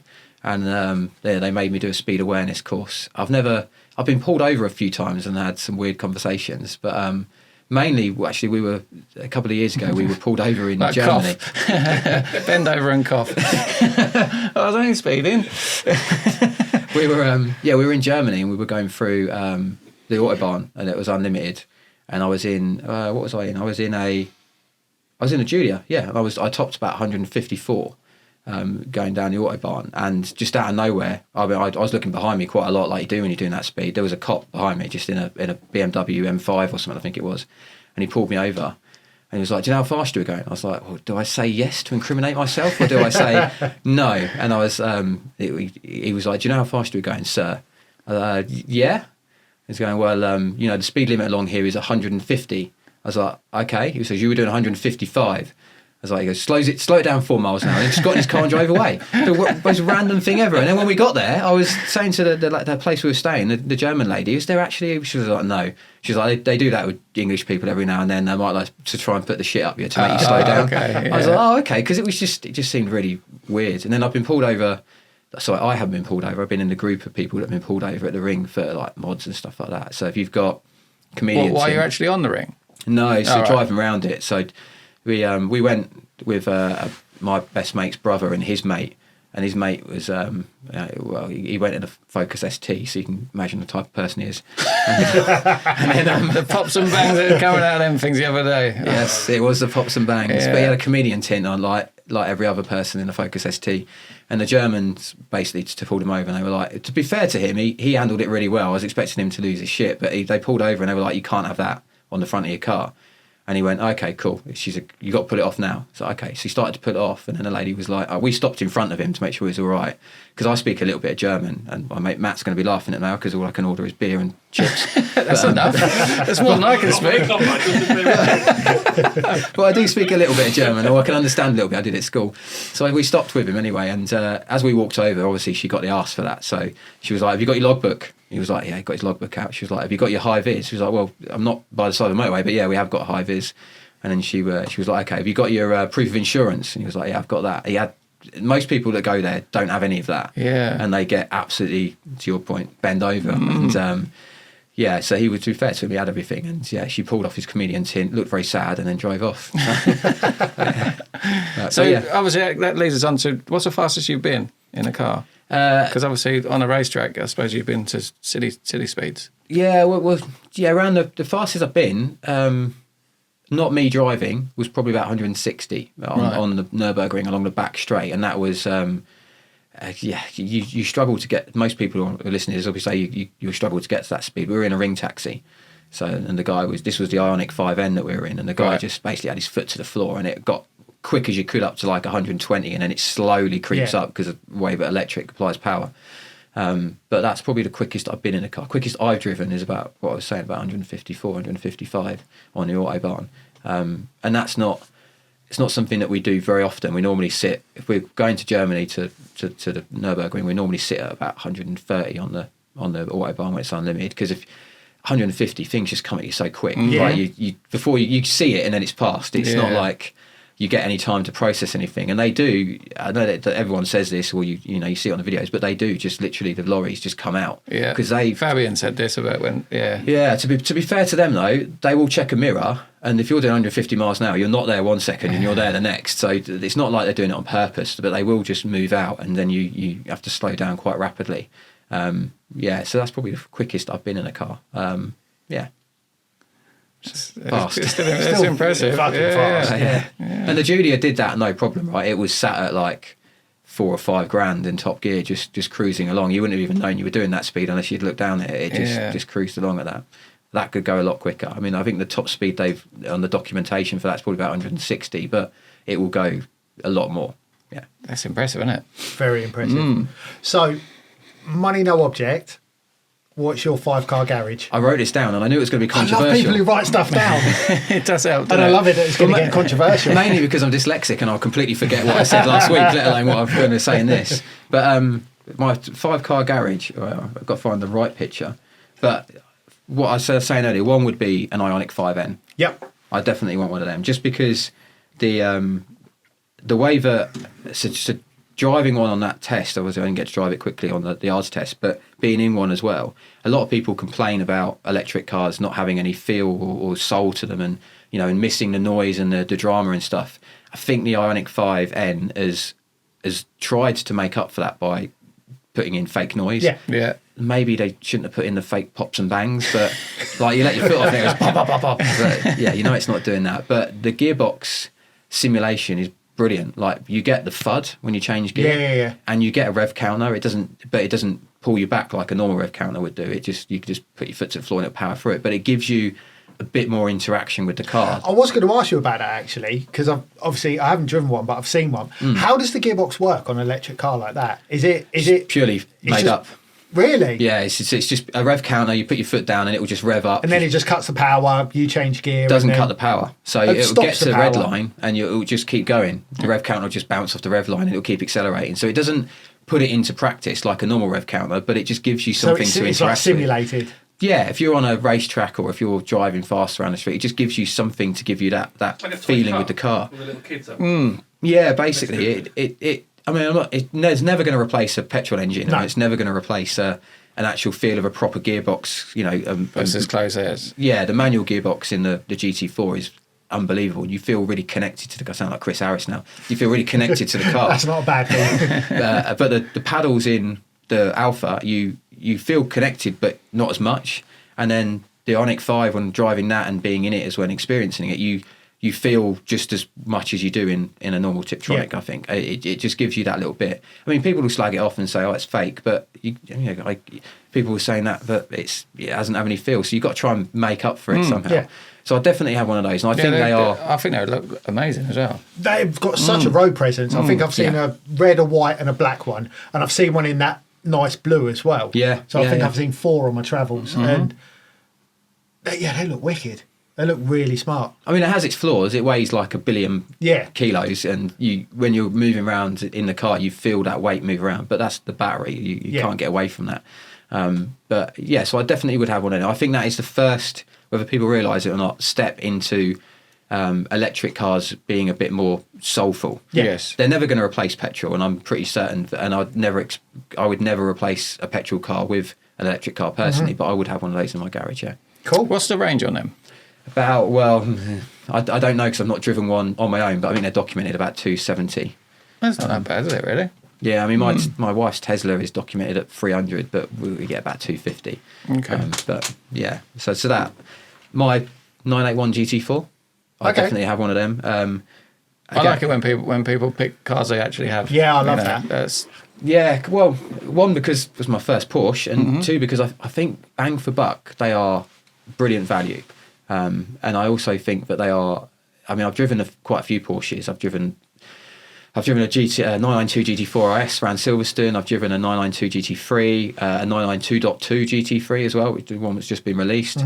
I've driven a couple of GT4 RSs, 718s, and nothing feels the same as the 981.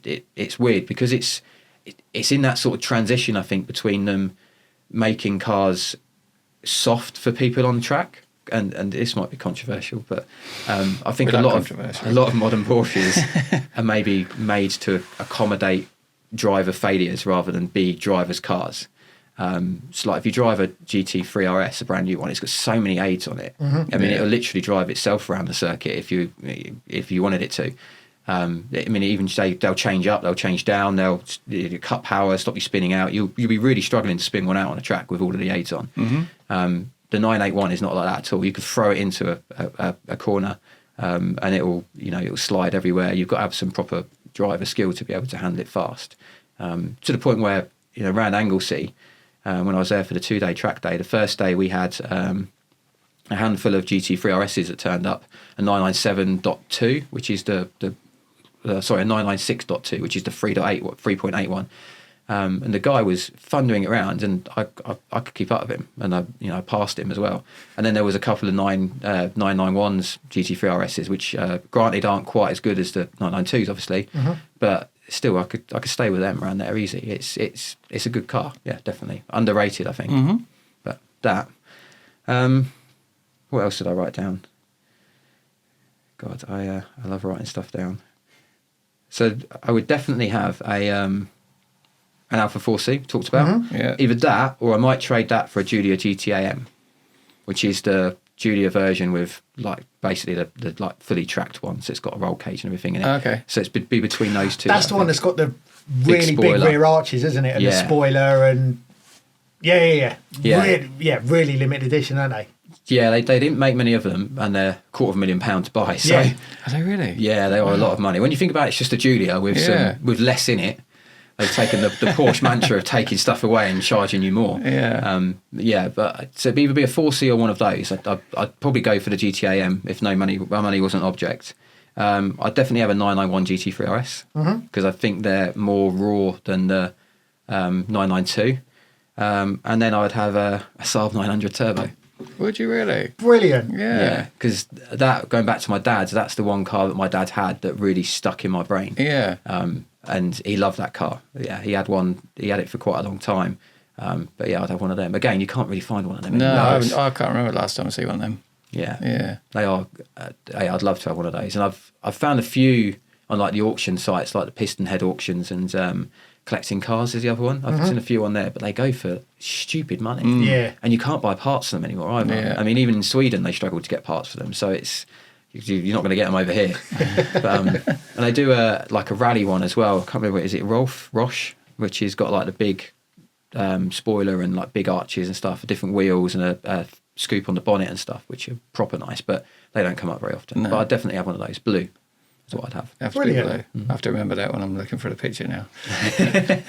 Yeah. Blue afterwards, I shouldn't have said that. It's going to make it more difficult, isn't it? Yeah, I don't even know if they did them in blue, but my dad's was blue. Yeah. Have to get your Photoshop out. Yeah. Someone might have painted my dad's one with a brush. I remember it being quite rough, but yeah. That was a good garage. That was very good. What is your favourite TV/movie car?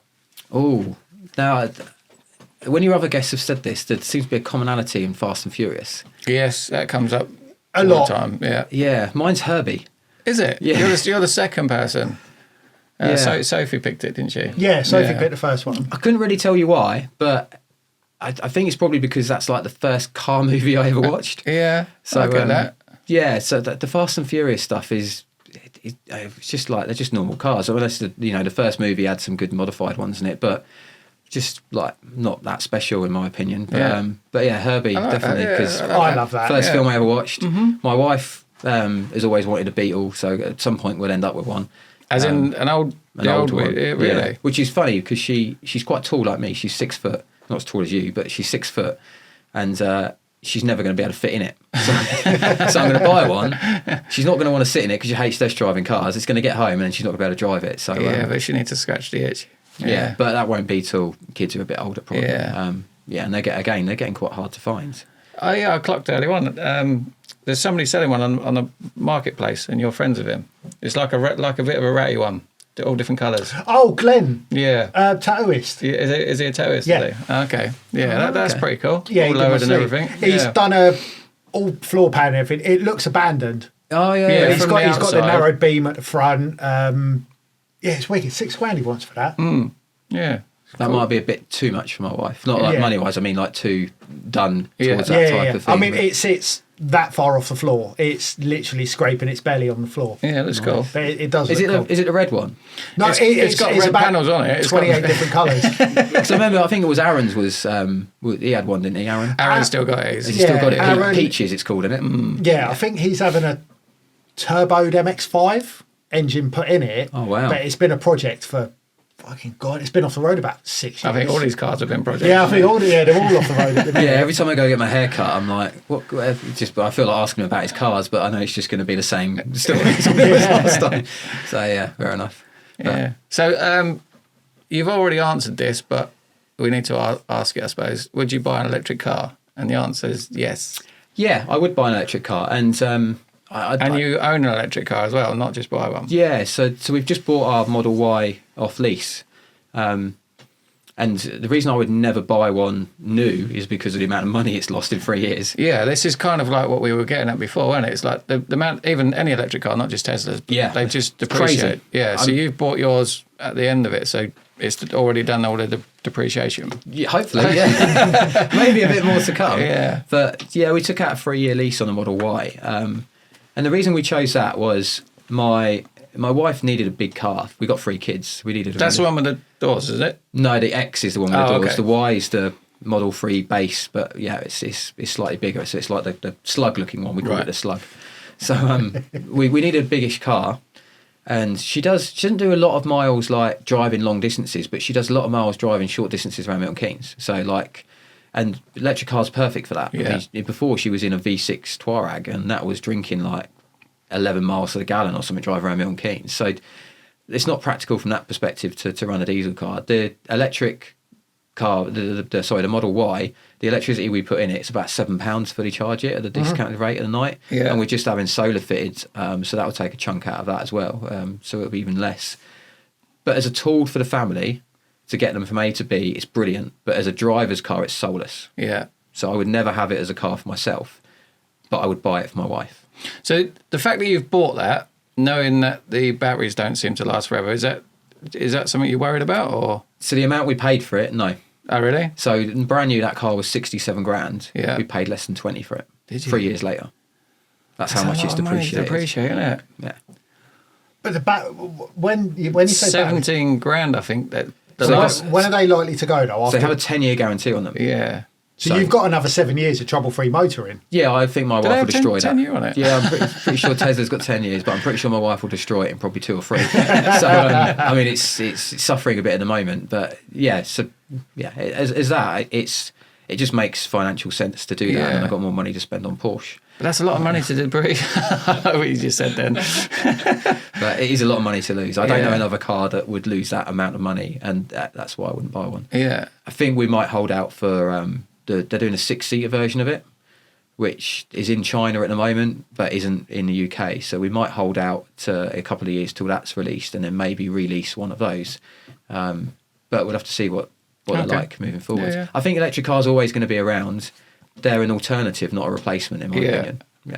It seems to be like we've come out the other end of it now, where a lot of the companies are going away from petrol and diesel and just heading everything into electric, but they seem to be like doing a bit of a U-turn on it now. Yeah, sustainable fuel is going to be the way forward, right? Yeah. So they've been running that in Formula One for, I don't know, 3 or 4 years, and it's completely oil-free or very little oil in it. And and just I think that's where cars are going to go. Porsche at one point were running a program to optimise their engines for it. But I don't know where that is at the moment. I haven't really paid much attention to that. There but- was a thing about an ex-Formula 1 guy, Paddy Lowe, used to work for Mercedes. Yes, yeah. He's developed, a company he now works for, has developed a sustainable fuel, Yeah. but it's something like 35 quid a litre or something like that. So it's not cost effective to have it in the petrol pumps. Yeah. But it just goes to show that You can do that's it. what the future's going to be. That or hydrogen. Yeah. Yeah, there's too much money. I mean, this ban that they put in for 2030, whatever it is, for petrol and diesel cars, there's too much money in that industry for the government to impose that type of control. So Yeah. that will never come into play. I think there'll be a lot more hybrids. Hybrids will probably be the most common thing moving forward, I think.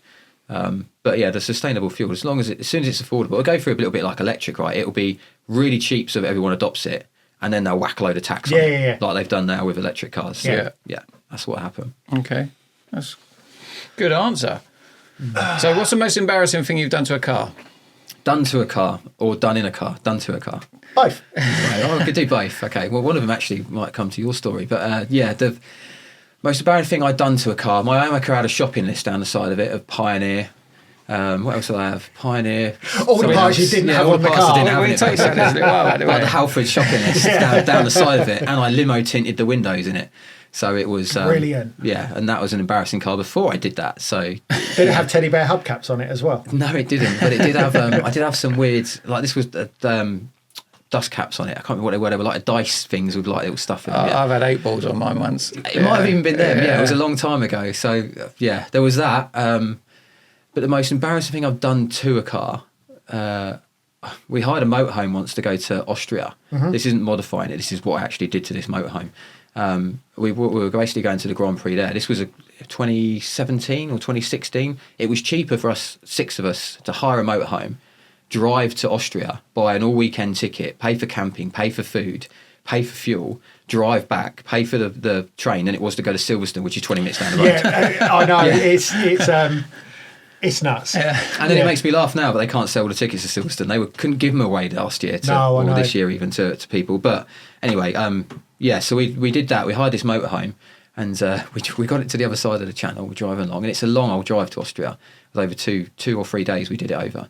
And it was my turn to drive, and we were in Belgium or somewhere like that. So we did a Chinese driver swap. So we were still moving. We just literally just swapped seats because you could do that. Yeah. And then I was sat there and driving this thing along. It's quite wide because motorhomes, obviously, they stick out. There's like a Ducati one or something. It's stuck out the side. And we're going along. We're going to like these narrow lanes. I don't know if you've ever been to narrow lanes on the continent, but Mr. Magoo paints the lines. They're never straight, right? They're not like ours where they're regimented and they're all in line and they're width for 2 cars. They just seem to make it up as they go along. And they have the half-height concrete barriers with the metal bits sticking out of them. So I'm going along and there's a car next to me and I'm like, I must move over. So I moved over a little bit and I ripped the side of this motorhome down, these metal things sticking out of this concrete barrier.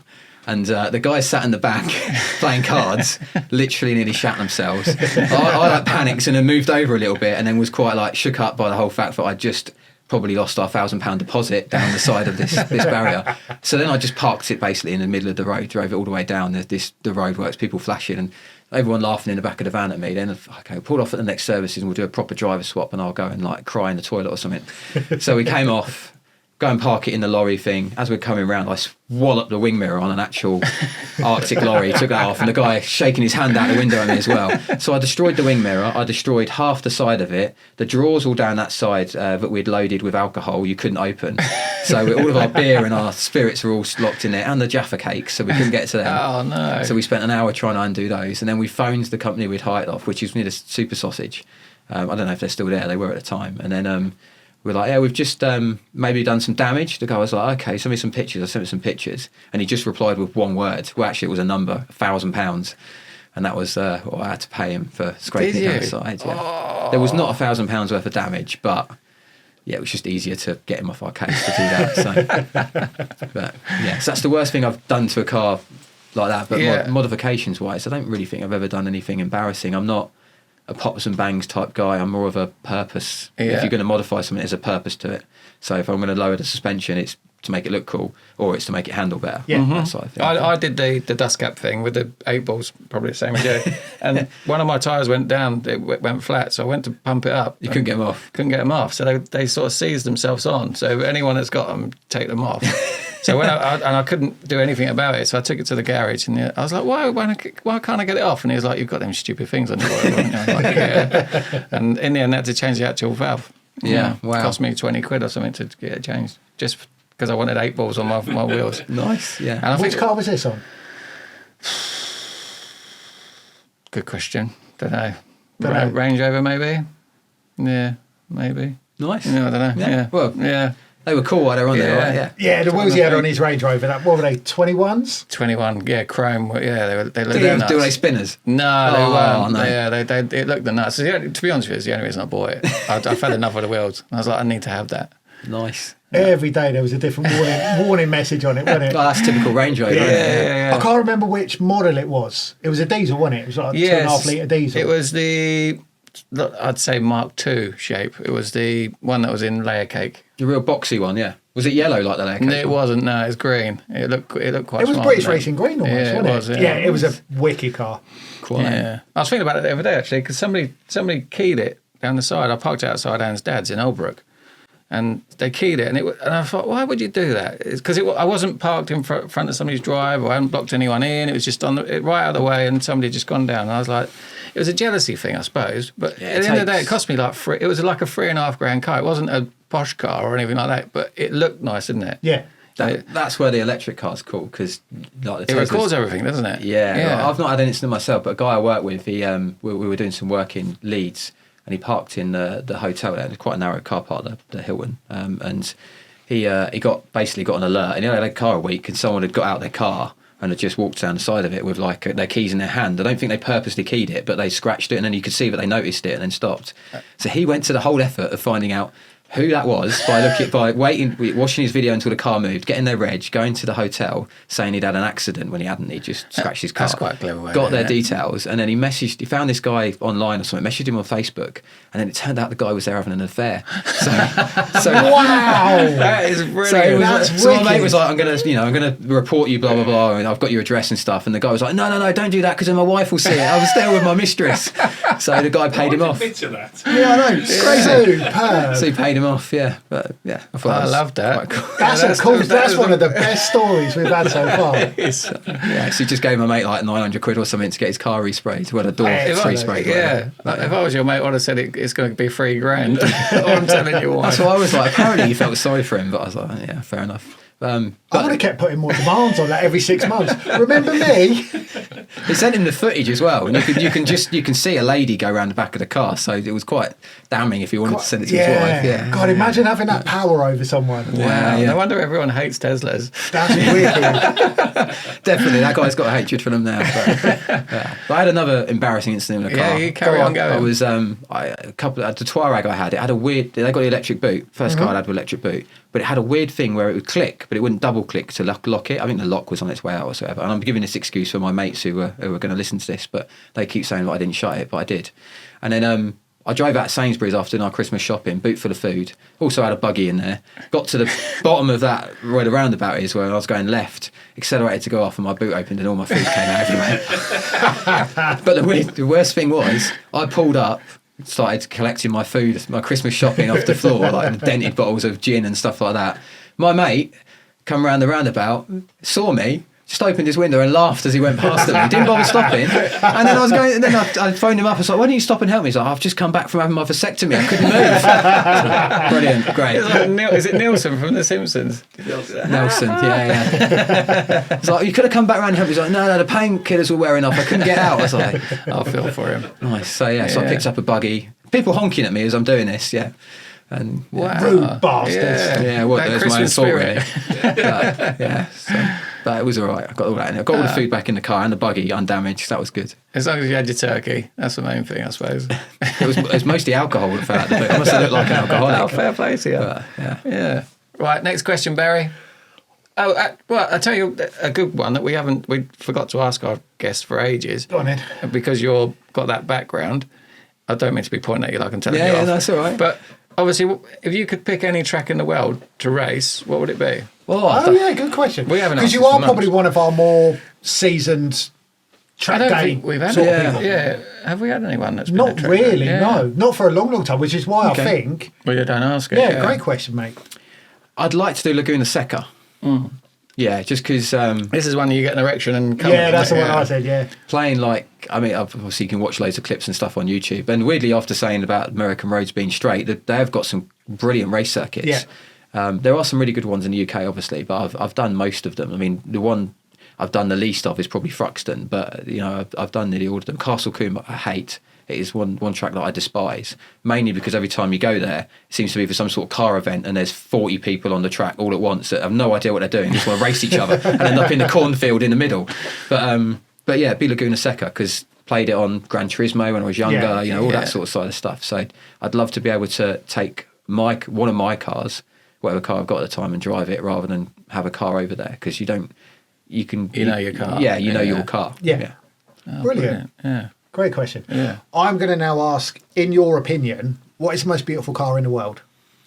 Oh, so I've got And again, there's no right or wrong answer to this, because Yeah, it's in your opinion. yeah, I did write some ideas down because It's hard. It's really hard, and I keep saying certain cars. I think last week I said about the 355, didn't I? You did, yeah. Which I still think is a beautiful car, but I don't know if it's the most beautiful car ever made. Mine's changed, because I saw in the flesh. I've seen them a lot in the past, but I skipped over them. Jag XJ220. Yeah, that's a nice looking car. I think Yeah. it's just phenomenal. be Julia Sprint GTA. I wrote about 5 cars down, but that's probably the one I'd like. There's one at when we go to I keep saying about when we go to the ring, it sounds like I live there, but when we go to the ring, we go to a place called Classic Reims, which is basically a couple of rich man's a couple of rich people basically pay to store their cars in these glass cabinets, and there's one there that's been there every time we've been there, and it is absolutely beautiful. Okay. Like, I've got a thing for Italian cars. The way they look, the reliability of them is another thing, but the way they look, I think no one designs a car like the Italians. Yeah. So that'd be one. That, if I was also on the complete other extreme, I also one of my sort of favourite cars to sort of sit and look at is probably an SD1 Rover. Really? Nice. Yeah. So I was saying about my granddad's one. Yeah. When he passed away, my dad bought that, and I used to just sit in the driveway and just like look at it. I do it with most of my cars. If I'm cleaning them, I'll finish cleaning it and I'll just sit there and stare at them for a couple of hours while I'm trying to avoid the screaming wife and the kids putting the house to pieces. But yeah, I used to that. I don't know. There's just something about the way that car looks. Yeah. I really liked. It is enough. There's anything around it like it nowadays. Yeah. I mean, most modern day cars are all sort of based on the same thing. So They are. and they're too aerodynamic driven rather than actual sort of looking good driven. So yeah, I'd probably say those two. Cool. Excellent So question. what would you say is the ugliest car ever made? Oh, I got two for this: Hyundai Matrix and Hyundai Ioniq 6. Ioniq 6. I said the Ioniq 6, that didn't is I? it's a weird looking It is thing. deep. I see one the other day. Oh, they're ugly. And then once you see one, you can't not see them. Yeah. I first saw one. I saw the rear of it. I thought, oh, is that a Porsche? No, because it had the spoiler, and I thought, You say you're a car man, right? no, it just got worse and worse and worse. Yes. The closer I got to Yeah, it. if you look from behind, it's like, and then you look from the side and you're like, ooh, and then you look from the side on view and it's like, oh my God. It just doesn't work. I don't know what they were smoking while they were drawing that, but it's hideous. You go inside it, it's even worse. Yeah. Like the inside of it is not like the Ioniq 5 is really like nice dash Yeah. and it's really sort of like well laid out. You go inside one of those and it's like stepping back to a 1980s Hyundai. It's like a cream off colour and they are horrendous. And they were talking about making an N version of it for quite a while. And they did do some prototypes of it in Korea, but I don't think they'd sell it around here. I think people would revolt. Yeah. It's When you think of all the other cars that Hyundai do at the moment, they're really nice looking cars, and there's that. It's like, what department were they on? Yeah. It's not the same as the rest of them. It must have been the same guy that designed the Matrix, because that's a hideous car as well. I don't know what the Matrix looks like, actually. I might have to get that if we can. It's like it's like a small people carrier, but it was just so weird proportioned. Right. It was hideous as well. My dad brought one home once, and my mum laughed at him. It was that bad. But yeah, they're not nice cars either. I think I remember a Hyundai Elantra ages ago. There was Elantra. I'm sure there was a geezer in Stacey Bush's. They were like a saloon version. That is a bit fun. That had all body kit on it. It was a time when we were all running around in XR2s and stuff, and he modified his.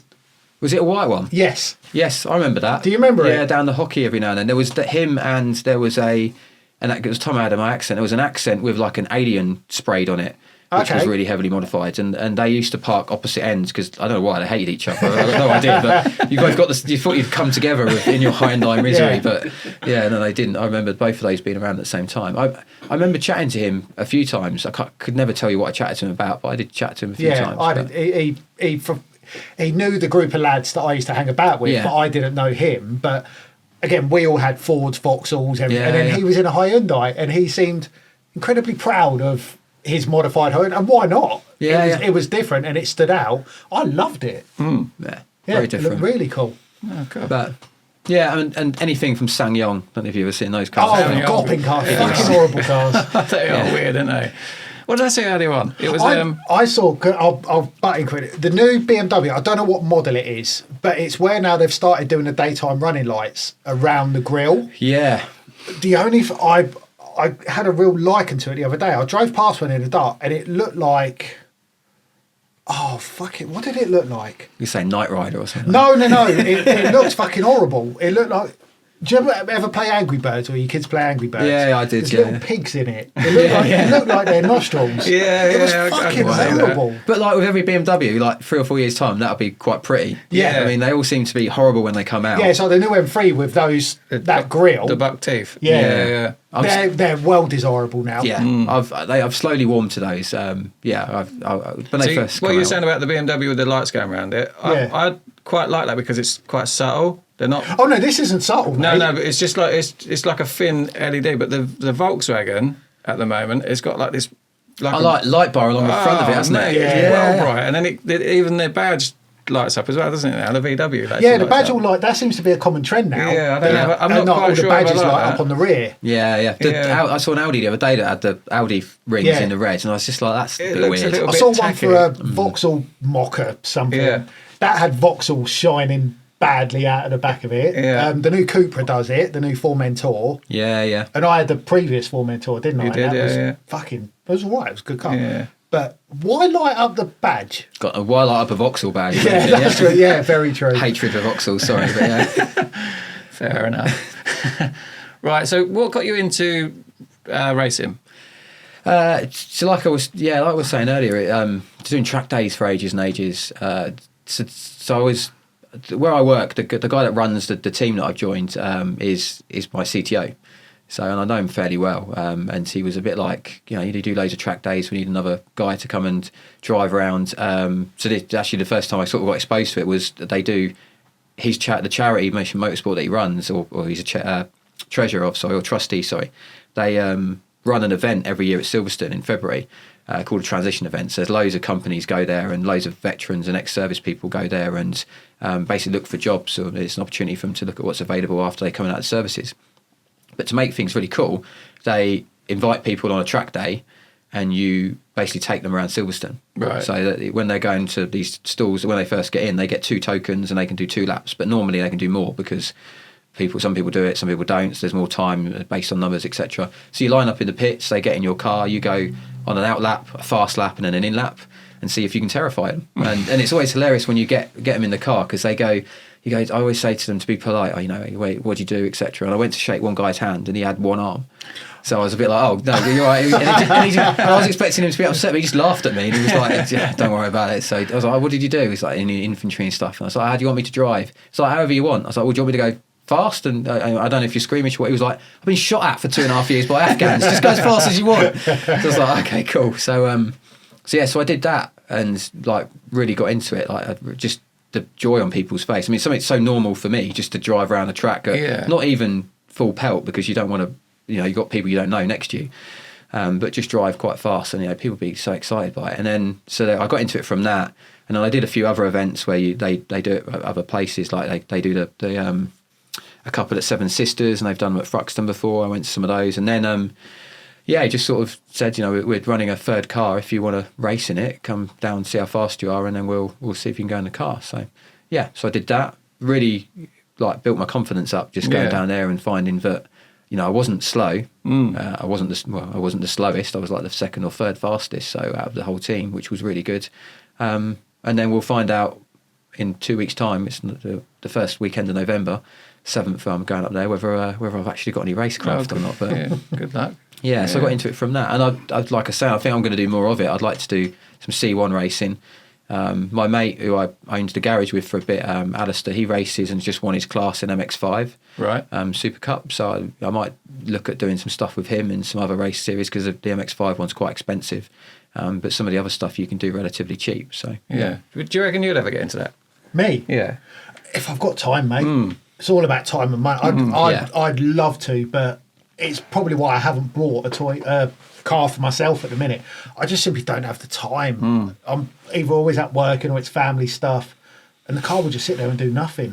What about like just doing track days? I'd love to. Yeah, I'd absolutely. Because Bedford's supposed to be quite if good, I didn't isn't have it? the responsibility of a car and I could borrow one, I'd love to do it. Hint, hint. Yeah. I mean, you're more than welcome to come and spend some time in our Clio if you want. I'd love to. Yeah. I mean, You never get rid of Bedford's good. Bedford's good because it's local, Yeah. so you could do a whole day there. But a few times this year I've just done evenings because you can get there in 30 minutes. Yeah. It's not the most exciting track because it's flat, but it's relatively quick. I've drove it a long time ago on a. Yeah. Is it tarmac or is it grass? It's tarmac. Tarmac. Yeah. No, it's Don't want to go on the grass. Proper racer. Yeah, it's a proper right. track. Oh, okay. Yeah, it's just an airfield that they converted. So it's got 2 configurations. In the evenings, they tend to do the faster configuration, which is really quick if you can get some speed up. But you can. It's about 150 quid for an evening session with most of the providers. You get multiple ones on there, Javelin and MSV, etc. But and then you turn up, do a couple of hours, 5 till 8, and then drive home. Am I right in saying it used to be Palmer Auto? Yeah, they still. I think he still owns it. It's just Yeah. MSV run it now. Yeah. So and MSV run Donington and a load of other tracks as well. They're pretty good MSV. I don't mind them too much. What would you say the best track in the UK is? Silverstone. Is it? Yeah, hands down. I mean, even like I've done quite a few times at Silverstone, and we did what they call a premium track day there in the summer. So it's basically double the price to half the numbers, but it means you get a lot emptier track. And we were there with, it was just all Porsches. It was me and my mate who, I didn't have my Porsche. I just bought mine at the time when we went to that, so I didn't take it there because I hadn't learned it or anything. But we were in his 135i blasting round, and it's such a cool track, Silverstone. Even in the Clio, it's cool. You just Yeah. I'm going to run Silverstone next month, but I'm not going to drive it. Do you? What, run the track? Yeah. Do you? I'm going to do a 10k run. You're going to get every Nice. corner. He's going to. is that just for a laugh or for charity or something? It's just there's an event on Run Silverstone. Cool. Yeah, so I'm going to run it. He's going to make car engine noise. Yeah, every The corner skids. I'm going to take the racing line on every one. He does it in his car anyway. Yeah. Might as well. Yeah. Nice. That'd be good. Yeah, but Silverstone's a really good one. Yeah. It's Yeah. one of my favourite. I suppose it's nice that they're on your doorstep as well, isn't it? Yeah, definitely. Yeah, we're really lucky where we are. Like my mate, who I stay with, the 135, he lives down in like Essex or something, so he has to come everywhere for tracks. It takes some ages, but yeah, I do like Anglesey as well, but it's just short and a long way to go, and there's nothing round it, and it's in Wales. Oh, wow. So yeah. That hotel we stayed at when we did the Snowdon? walk thing, we could actually see. That was Anglesey that we saw out the Oh, window. is it really? Yeah, Okay. It was right on the coast. Yeah, it was Yeah, literally. it was, yeah. We were probably 2 miles from it. All right. Oh, Yeah. cool. Just to Good give you an track. idea of how long it takes to get there. Yeah. It's a good little track, and it's probably got one of the best corners for like braking and turning. It's got what was called Rocket In, which is like up the hill. Yeah. And you've basically got a 90-degree angle to come around it. So we were on our sort of like track day there over the 2 days. There was so many cars that just over edge it, just fly off. The Marshall post at the top of that is like reinforced because it's been taken out so many times by people just flying over the top. But yeah, it's Have got, you ever driven Knock Hill? no, I know it's actually no, I quite haven't. a No. mile. It's more of a up in- bike circuit that, but it's Yeah. I haven't. That's actually not one I have known. No, I was saying I've driven all the tracks before. I haven't done that one. It's a good shout. I might have to look at track day there. No, the only reason I say it, there used to be a load of Cosworths and everything. We're talking 25 years ago. It used to be a very Cosworth-dominated Yeah. thing. And there was, back when I was self-employed, long story short, going back to the forum days, if you were ever on car forums, loads of them. someone put a request out. They were doing a track day in Knock Hill and they were based up in Scotland, but their tyres were in Kettering.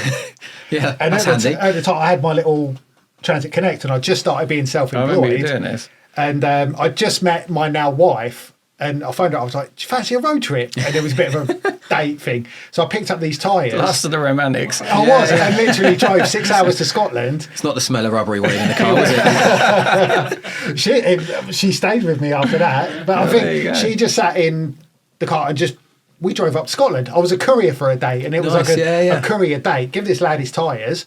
He'd give me a load of money for it to say thank you, and then next day we went to watch him do the track day in his Escort Cosworth Nice. at Knock Hill. So And I can imagine that's a very good track car. Let's call it Cosworth. it was done Really? up. It was four-wheel drive. It was done up like WRC spec. So it had the WRC Yeah. bumpers, rear spoiler. It had a sequential gearbox. It was running about 600 horsepower. It was You need to keep the revs high, though, wouldn't you? With Yeah. the lag from the turbo. But it was an animal. But no, it was good day. Awesome. Oh, good. Nice. Right. So we're sort of coming to the end of the questions, we aren't are, we? yeah. So there was one I was going to ask you, but I think you've already answered it several times, like funny stories. I'd say he's had a lot of funny stories. Yeah. Yeah, you probably more than most. And then the last thing I was going to ask is, like, what would you tell your younger self? Like a car journey self. Oh, that's a good question. I don't know. I don't think I've made any mistakes that I would tell myself not to do. I think I'd maybe would probably tell myself to maybe enjoy ownership in a different way. So like I've always, in my early time of owning my cars, I've always sort of been looking at the next car. So like the Hyundai era and the Cupras and the Skodas, always been looking at the next car. Now I've got, the Julia level and the Porsche and stuff. I'm more about enjoy what you've got, right? And don't compare yourself to other people. I think that's really important. And in the car scene at the moment, I think it's quite toxic with people basically comparing themselves to everyone. Everyone has to have the best car, everyone has to have the best mods or the best horsepower and stuff like that. And that's probably been going on for a while rather than a recent thing. But just be happy with what you got. Yeah. Be nice to people. Do you think now? That was really good, by the way. It was really good. Do you think now that is a lot of internet based? Oh, 100%, so it's a lot of warrior. Yeah, it's keyboard warrior, and it's a bit of basically digital dick swinging to say that you've got 700 horsepower. Yeah. It's a lot easier to chastise other people's cars online, whereas before the internet. I've noticed it a lot Yeah. in the last few weeks, especially with the videos of Jamie's that we've been posting out. Yeah, yeah. He's been getting a lot of, but bearing in mind that one of the videos has had hundreds of thousands of views, whatever. We're getting a lot of comments saying, like, slagging him off. Really? Yeah, because like the one with the BMW where he changed an air filter and obviously it went out of warranty. Yeah. We're getting a lot of people saying, why would you do that if it's under warranty? But the good thing is it's like almost 50-50. You've got 50% of the people sort of slagging him off, saying that he should never have done it, and then you've got 50% of people saying, hold on, if an air filter wouldn't have done the damage to that car that's done. And then there's a lot of people messaging saying, if he would have followed it through legally, he probably would have been all right. Yeah, probably. So it's quite interesting to see that side of it. But there's been... there's a lot of... we're not slagging him off personally, but just the process that he went through. The situation, yeah. But there's a lot of know-it-alls online and stuff like that. They probably don't even know it, or they just want to... Yeah, that seems to be the case. And his car history was amazing, right? Oh, It was really stunning, is. yeah. and because he's got such good car history, and a lot of his cars are fairly expensive, right? I mean, he was talking about having 6 Range Rovers or whatever, and a lot of the urban ones and stuff like that. They're not my cup of tea, but I still think that's an amazing thing to do, right? To be able to have those cars. So don't always compare yourself to other people. And I find as well, there's a lot of on the groups, especially it's not every car group actually, but I've been in. People, their opinion has to be right. Yeah. Right. So if someone says, "What brakes shall I get?" and someone says, "Oh, you should get EBC," and then someone else says, "Oh, they're dog shit, don't get them." Then the fight starts. I mean, that person might have had a bad experience with them. They might prefer something else, or someone else might prefer something else. It's experience, right? Yeah. There was a lot of that on. I used to be quite heavily involved in the PGAC, Peugeot. It was a Peugeot forum. Oh, okay. But I had a 106 GTI that I fucked up. Was that the rally one? It was a GTI. Oh, I had a GTI. GTI. Still bitter about that. But I loved it, but I ruined it. But going back to what it was, there was a couple of guys on there who had spent a ton of money on their cars. Carbon bonnet, carbon roof, carbon everything, throttle body, all the latest mods. They probably spunk 20, 30 grand in there. But it was always the people that couldn't afford or didn't have the necessary funds to do that. Yeah, it is. They'd post some cars and some of them would get featured in magazines. So they'd do a post to say, I'm really proud I've got my car in a feature. And people would berate them and take the piss from the way he was driving. He had his hand up on the top of the steering wheel. Really? People would say, that's not the correct way to drive and stuff like that. And, 10 to 2, isn't it?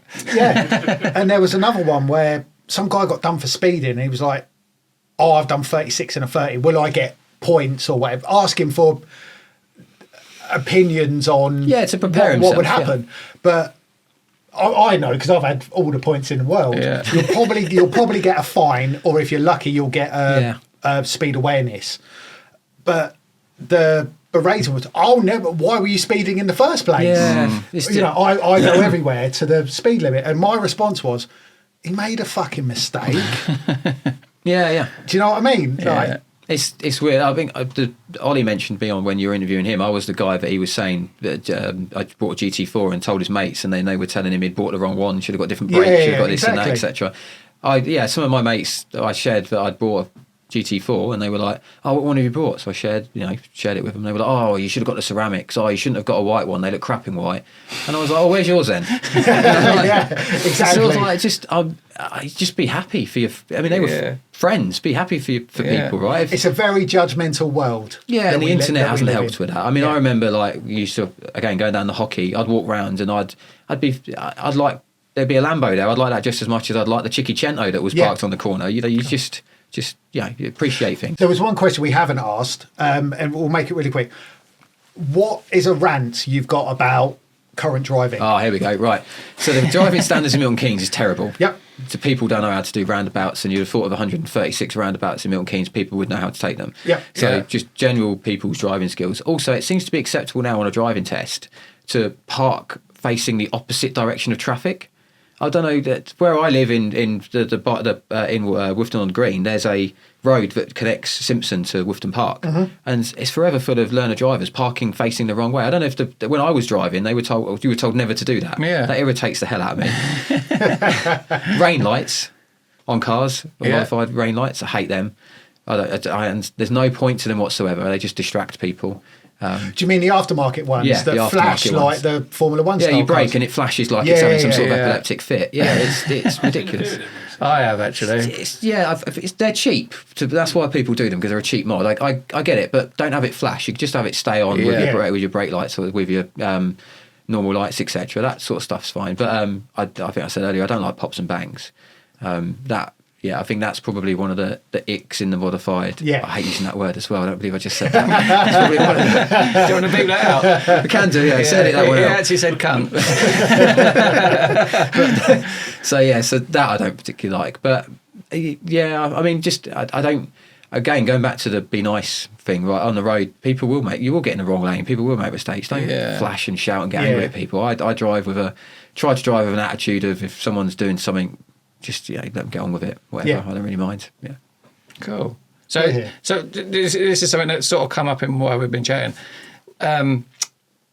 Years ago, getting a car in the Max Power magazine used to be like the holy grail of things to do in the car world. What do you reckon the modern thing is? Oh, that's a good shout. Yeah. That's a really good shout. I just popped into bed while we were just chatting. Yeah.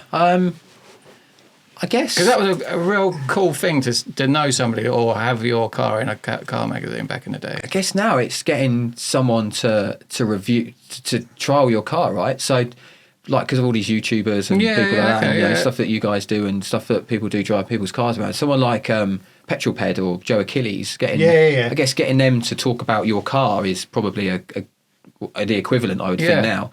I mean, when I was part of the garage, Unit 18, we had one of the S3 I had featured by a guy who used to test cars or something. He was up and coming. He got quite popular and then fell off a cliff. But I guess getting that sort of thing. He actually fell off the cliff, or you never know, do you? He was doing it as a part-time thing, and then I think he just stopped doing it. But yeah, we got like a couple of thousand views on that type of thing. So I think getting your car that's a really good shout. Yeah, I have to remember that. I have to stick it on there somewhere so we don't forget it. I was going to say, posting your picture on something like Facebook or Insta and not getting a single negative comment. That's when you know you've made it, because you've made a car that the internet accepts. Accepts it, yeah. Yeah, but I'd still want. I had 2 people comment on it. I still want my mates to take the piss out of it. That's how you'd really know you made it. No one else, but just your mates saying, "Oh, that looks fucking stupid" or something. And another question. We're going to have to hurry up because that one's run out. Yeah. Okay. What was your poster car growing up? Oh, yeah, that is a good question actually.